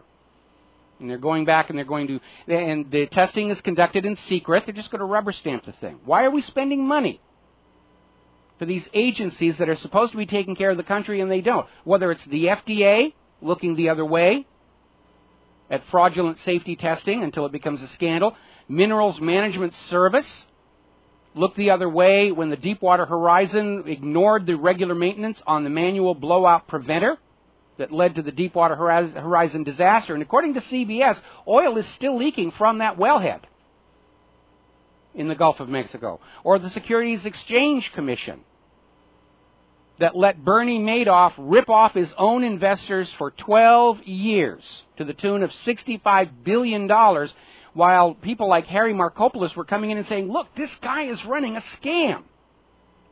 So why are we spending taxpayer money on these agencies if they're not doing their job?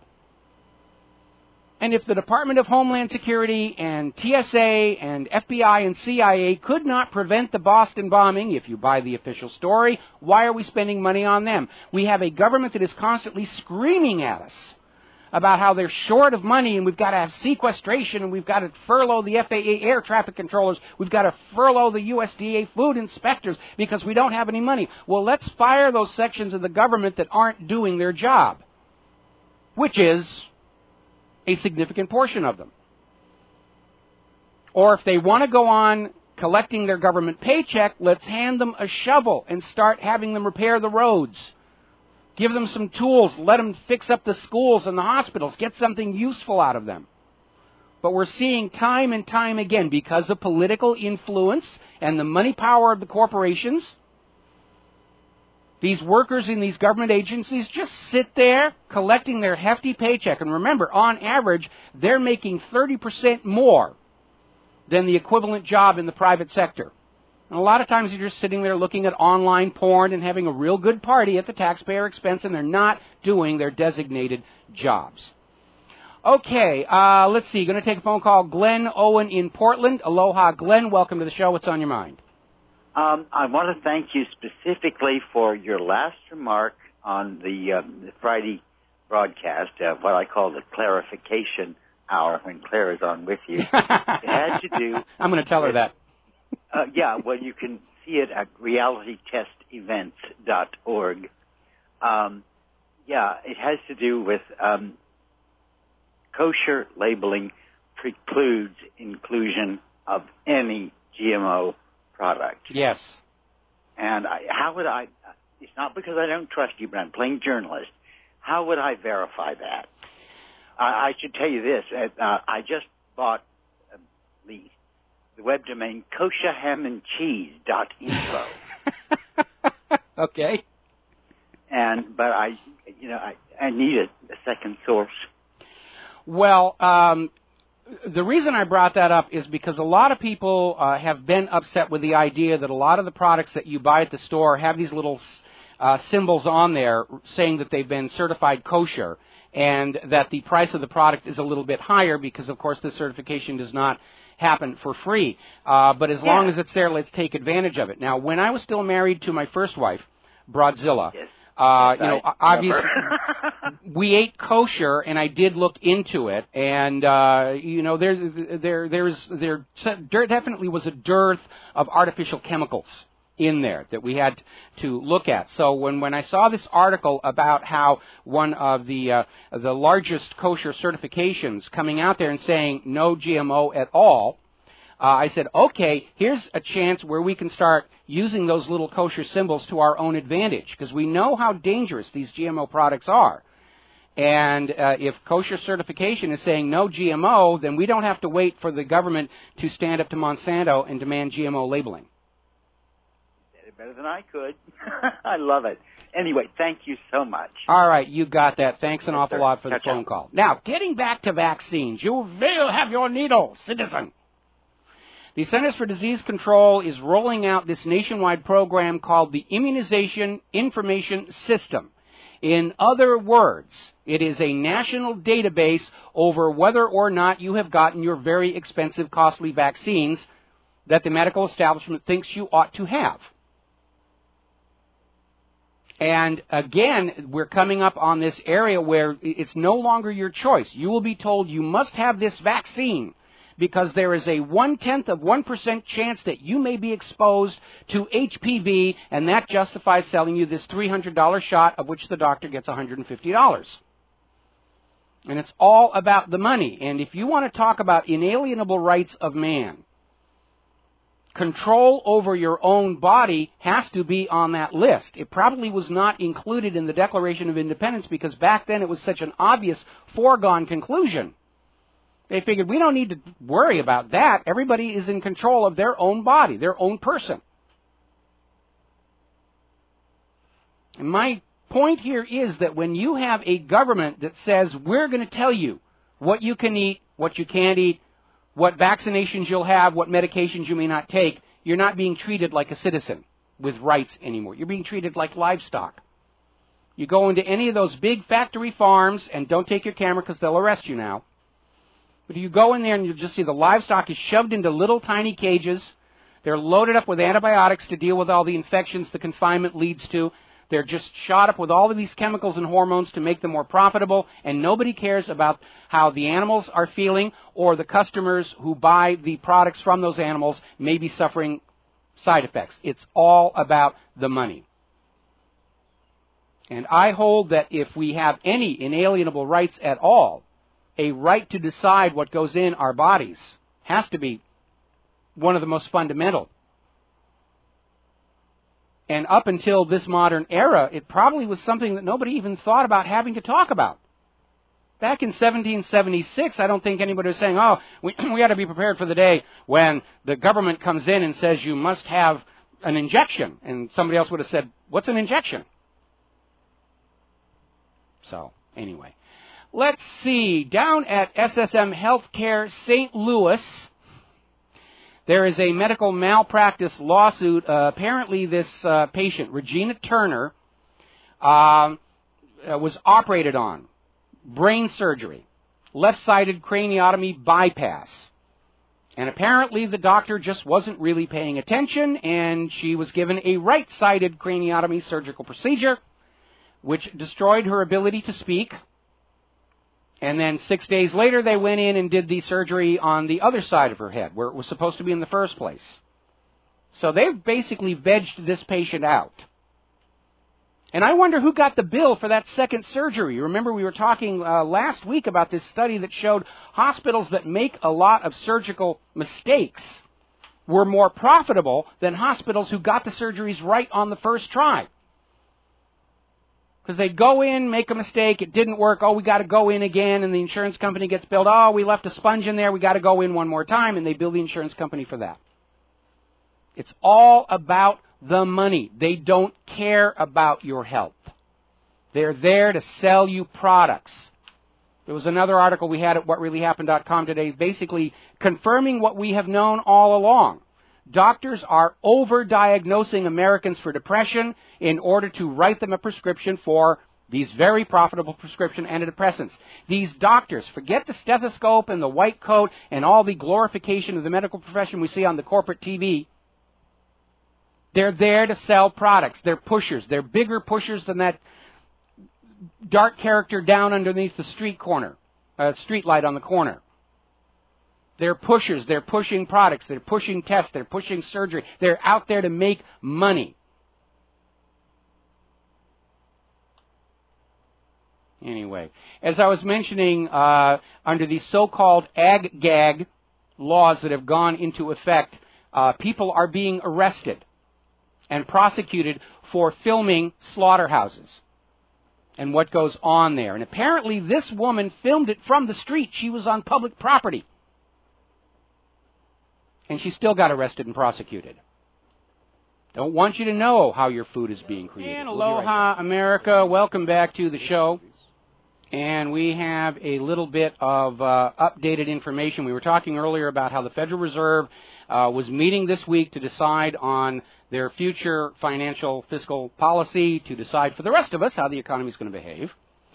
And apparently, according to the LA Times, the Federal Reserve Open Market Committee is basically going to go on doing what they've been doing up until now. Low interest rates to corporations, not to you, of course. Continued purchases of treasuries because nobody else on planet Earth wants to buy them.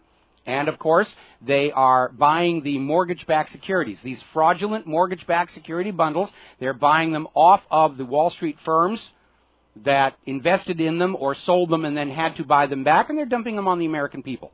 And there will be no return or profit for all of this money. And ultimately, all of this money represents a loan to the American people to be repaid by future slave labor of your children and grandchildren and great-grandchildren. I think it was Albert Einstein who said insanity is doing the same thing over and over and expecting a different outcome. We have seen how this policy of quantitative easing is destroying the buying power of the money you already worked for, earned, saved, stuck in the mayonnaise jar, buried out by the pineapple plantation.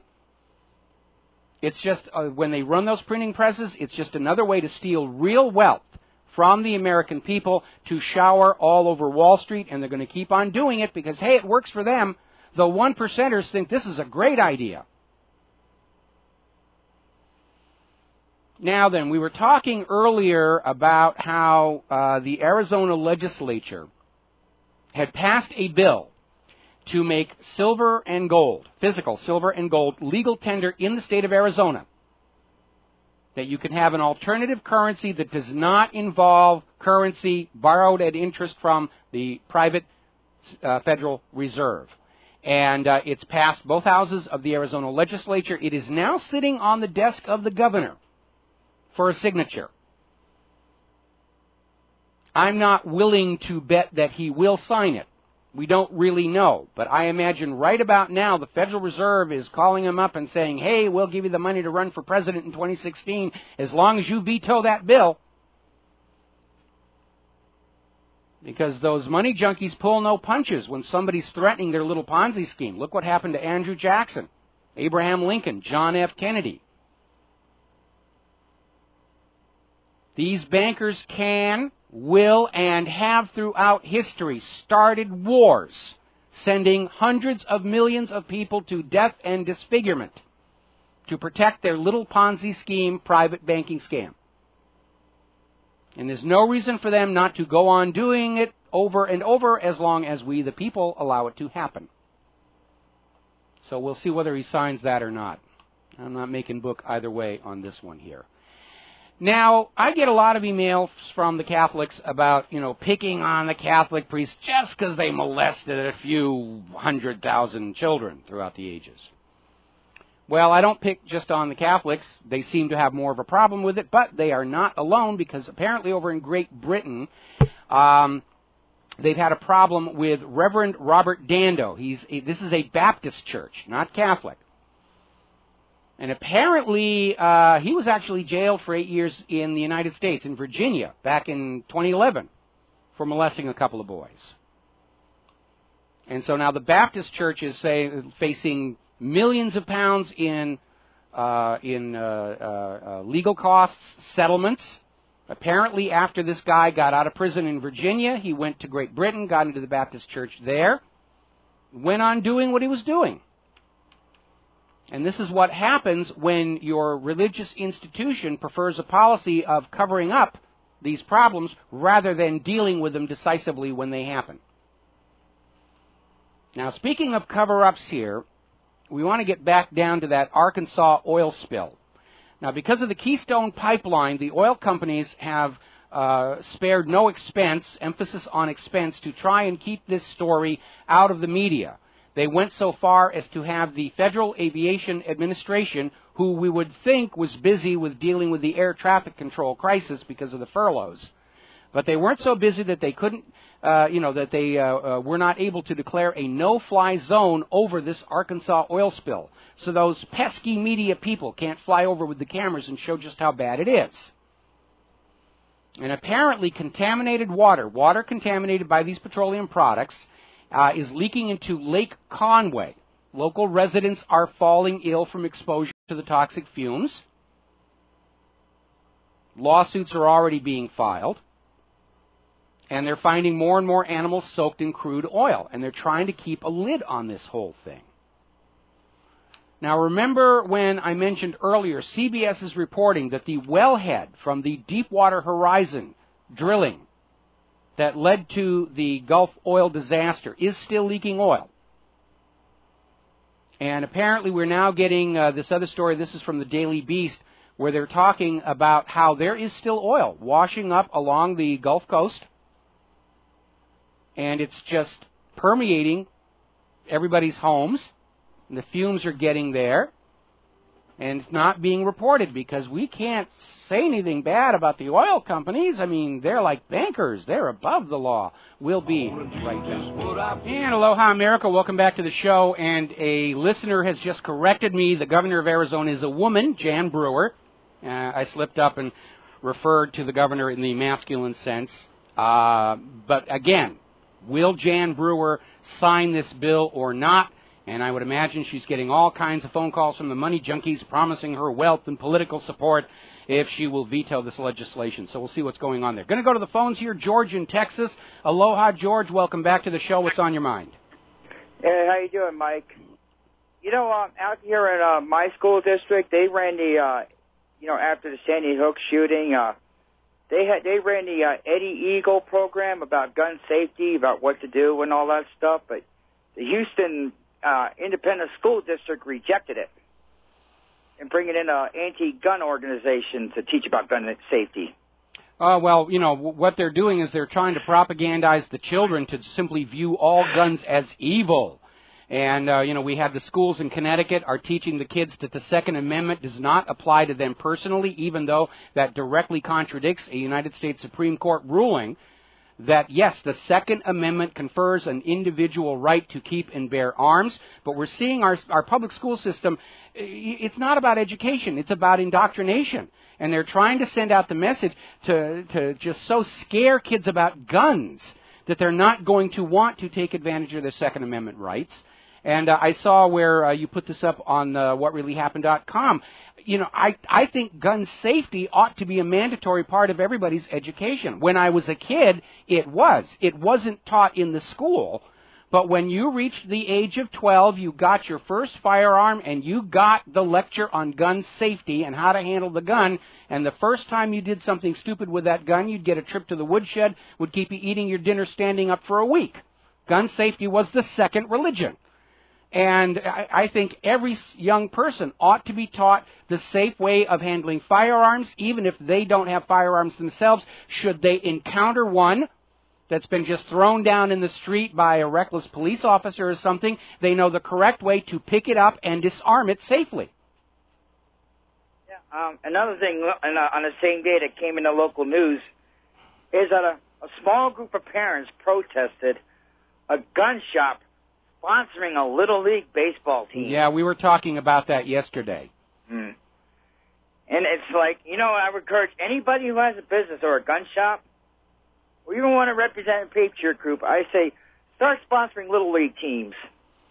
They're welcome to sponsor Republic Broadcasting and whatreallyhappened.com. We throw our arms wide open to gun advertisers. I don't think they need to advertise. The whole background registration system is so backlogged. Obviously, they're doing a land office business right now, so they probably don't need to advertise. But if you do, you're always welcome here at whatreallyhappened.com. Yeah. Well, the thing is, I noticed too, is like people will ask me to bring up an ad, but I got to find it. They want me to start selling reloading equipment again. I think that would be a really good thing to do here, but they're trying to ban everything because of Boston. I saw this ridiculous article the other day where they now want to ban radio-controlled toys because they're saying that's what was used in this case. Well, what are you going to do next? Ban walkie-talkies, which can be used as remote detonators? Are you going to ban cell phones, which are used as remote detonators? Are you going to ban all radio equipment completely from the American people? It's ridiculous, what they're trying to pound on the agenda here. Now they want to ban reloading equipment because, they can use gunpowder and black powder and whatever.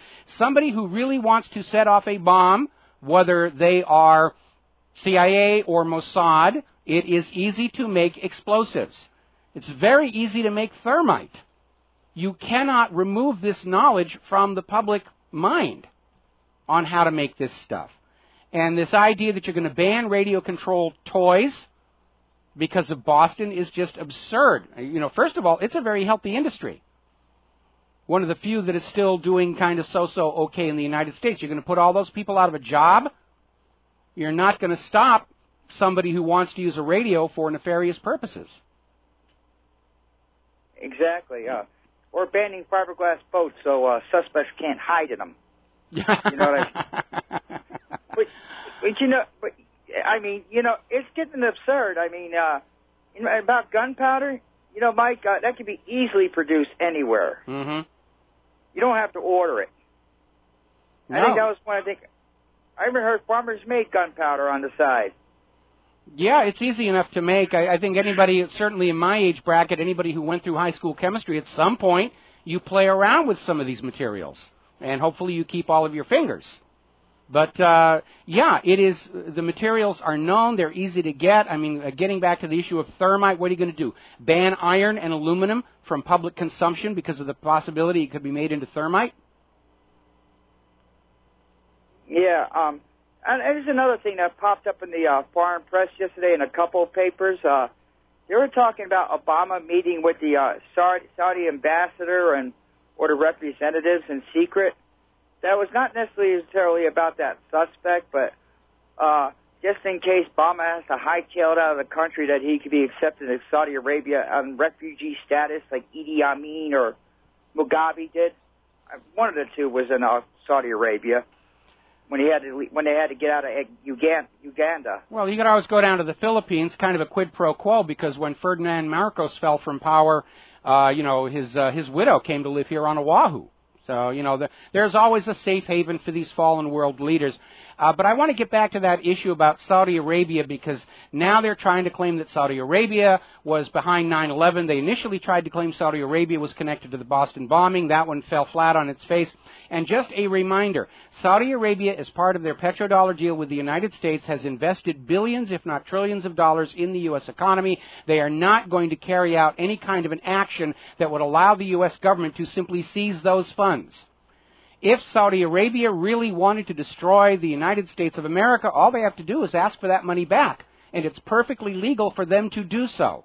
They yank it out all at once, the whole banking system would come crashing down. They don't need to bomb a foot race. They do not need to crash airplanes into buildings. Saudi Arabia already has a kill switch on the United States economy. The thing is, all Obama's enemies, they don't need to do any violent action to gain any strength.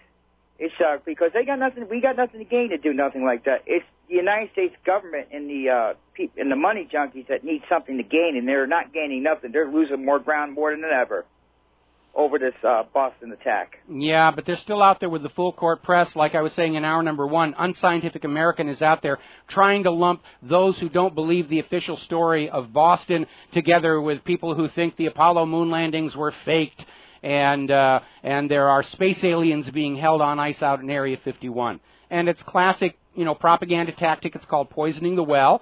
But we all know it's a propaganda tactic. We recognize it for what it is, and so it's no longer as effective as they hope it was. Oh. Well, thank you, Mike. Have a good day. All right, thanks an awful lot. We're going to go over to Lee in Winnipeg. Aloha, Lee. Welcome to the show. What's on your mind? Hi, Mike. How are you doing? Doing great. I figured I'd just give you a weather update here. It's snowing right now. It's May 1st here in Canada. Gosh darn that human-caused global warming, I just tell you. Yeah. We can't even get above freezing. It's been like that all April. Yeah, it does look like there's a little ice age here, but the bottom line is that all of the dire prognostications of the warmistas from 10 years ago failed. None of them came to pass. 10 years ago they were saying snow is going to be gone, future children will just have to describe it to them. And now, of course, because they hitched their reputations to it, they're out there saying, oh, no, global warming creates colder weather. Don't you guys understand that? You don't want to be one of those wacko conspiracy people. I mean, people who doubt human-caused global warming. They believe in the Loch Ness Monster and Bigfoot and fake Apollo landings and chemtrails and HARP. Yeah, I know. One time on one of these forums, got an argument with one guy about this. He was trying to say that we're going to be growing apples and oranges here in Manitoba. Mm-hmm. I was thinking, like, this guy's like I don't know. Unfortunately, a lot of people signed on to global warming because it gave them a cause they could feel good about. They could convince themselves they were working for a better world without actually standing up and opposing those who are causing the problems, the private central banks, governments, and so forth. And in fact, a lot of these charities you'll see out there, Save the Puppies, Save the Kittens, Save the Whales, and all the rest of that, are deliberately put out there so people can sign on there and spend their money and feel really good that they're making a better world, but it keeps them harmless and out of the way of the money junkies and the war hawks. And if it's like when you buy a Coke, I've noticed that it has things like Save the Polar Bears. Yes.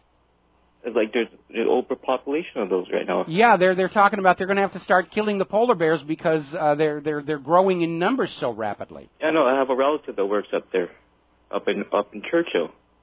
And he says not even safe to go out that night. Yeah, and it is. When we talk about the environmentalism and politics driving the science, and it's all about agenda. Michael Crichton, before he passed away, and he's one of those people like George Carlin, you don't realize how important this guy was until he's no longer around.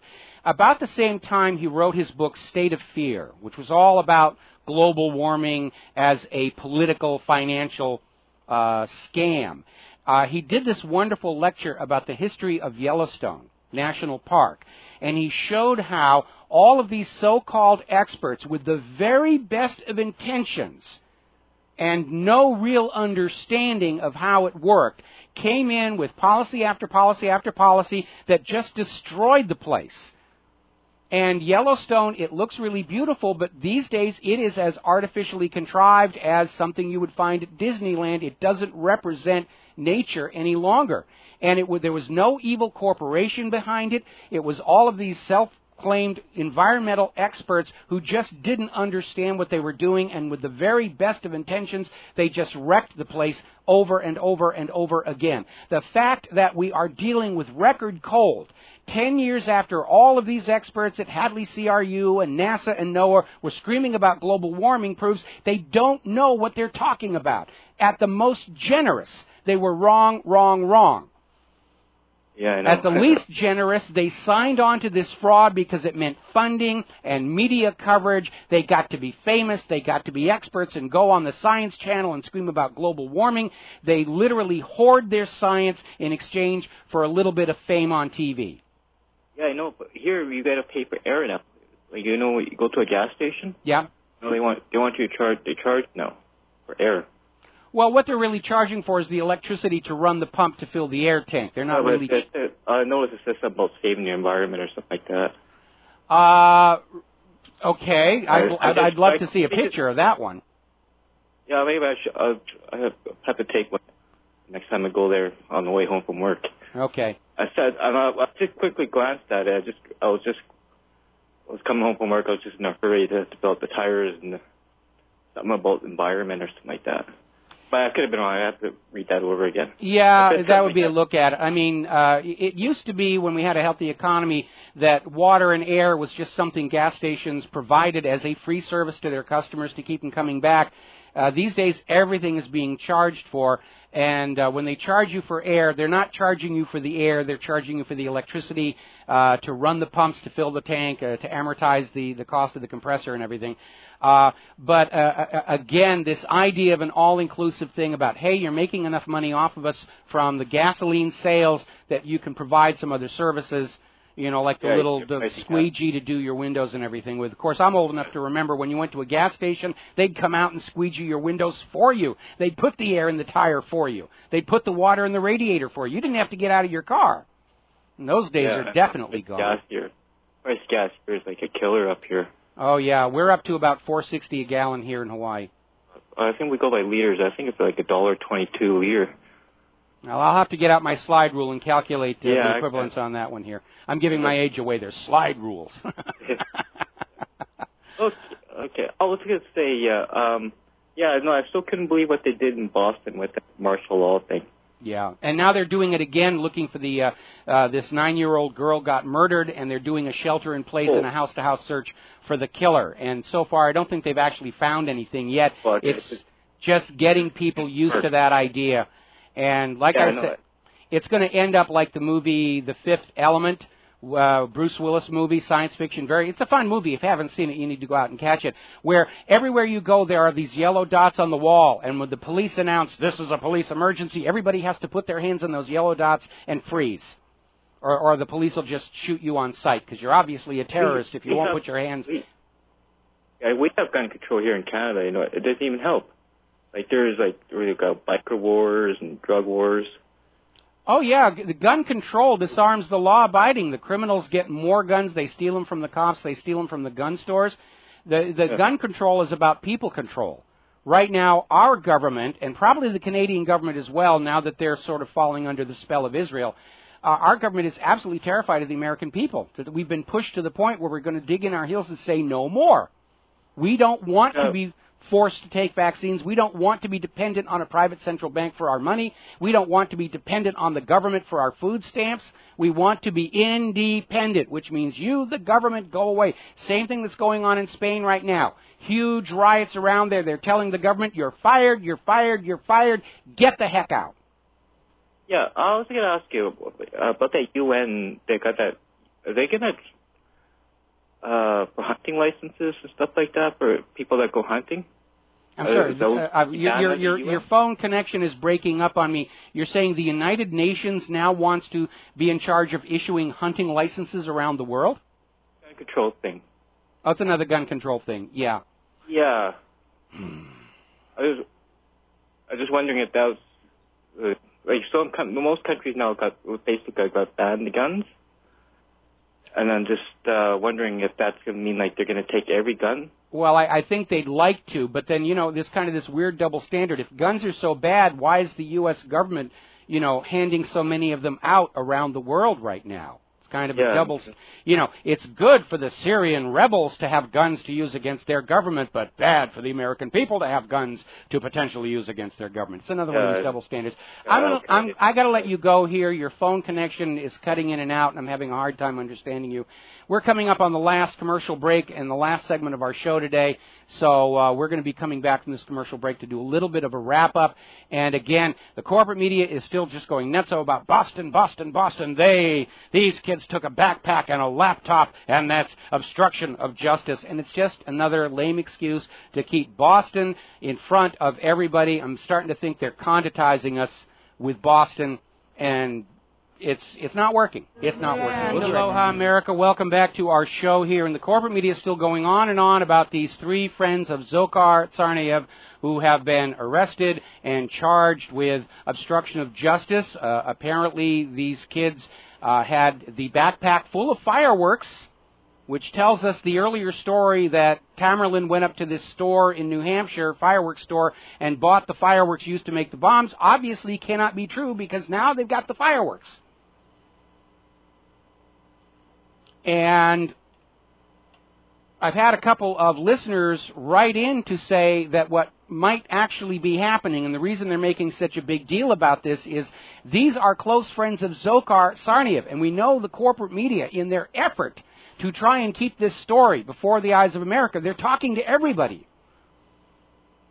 And these kids, because they were close friends of Dzhokhar, they may have information that contradicts the official story, and so what's the best way to make sure the media can't talk to them? We're going to arrest them. We're going to charge them with obstruction of justice. We're going to take them and lock them away so that nobody can talk to them and find contradictory information. So that may be going on about that. Very interesting story. Over at Fairleigh Dickinson University, they ran their own poll and found that 29% of Americans think armed rebellion might soon be necessary here in the United States of America within the next few years. That's 3 out of every 10 registered American voters said, yes, armed rebellion might be necessary. And what's really interesting is that is about the same as the popular support for the American Revolution. Contrary to the movies and TVs shows that you've seen, the American Revolution was fought with a minority of popular support. Most of the colonials just didn't have war in our streets. We don't want to have this. And the American Revolution was fought and won with roughly 30% popular support. So I find this very significant. I find it very alarming. And again, I'm going to exhort our listeners and our readers one more time. Do not, under any circumstances, initiate violence against the government. They want that. That they know how to deal with. They're prepared for it. They're buying armored tanks and hollow point bullets to deal with that. What they can't deal with is 300 million Americans standing up and saying to the rest of the world, we cannot be the walking wallets of last resort for Wall Street's crimes and corruptions. They don't know how to deal with that. They don't know how to deal with no. Do not initiate violence against the government, but prudence demands you be fully prepared to protect yourself and your family when the government initiates violence against you. Just common sense stuff. Be patient. The system is imploding. That's why they're desperate to start a war as a distraction. If we can hold them off from the wars until the Federal Reserve collapses and comes down, it's all going to be over. The finger of blame will be pointed exactly where it should have been pointed. The Federal Reserve, private central banking, is the common enemy of all mankind. It's time for this failed experiment to go away. There's the magic music. It's time for us to get out of here and take care of some other things for the rest of the day. We will be back tomorrow on the Republic Broadcasting Network. Please take a moment to share across your social networks, republicbroadcasting.org, whatreallyhappened.com. We are reaching a larger audience. We need to find those people who still don't know what's going on, but they're ready to learn. We need to find and connect with those people. We'll be back here tomorrow. Aloha, America.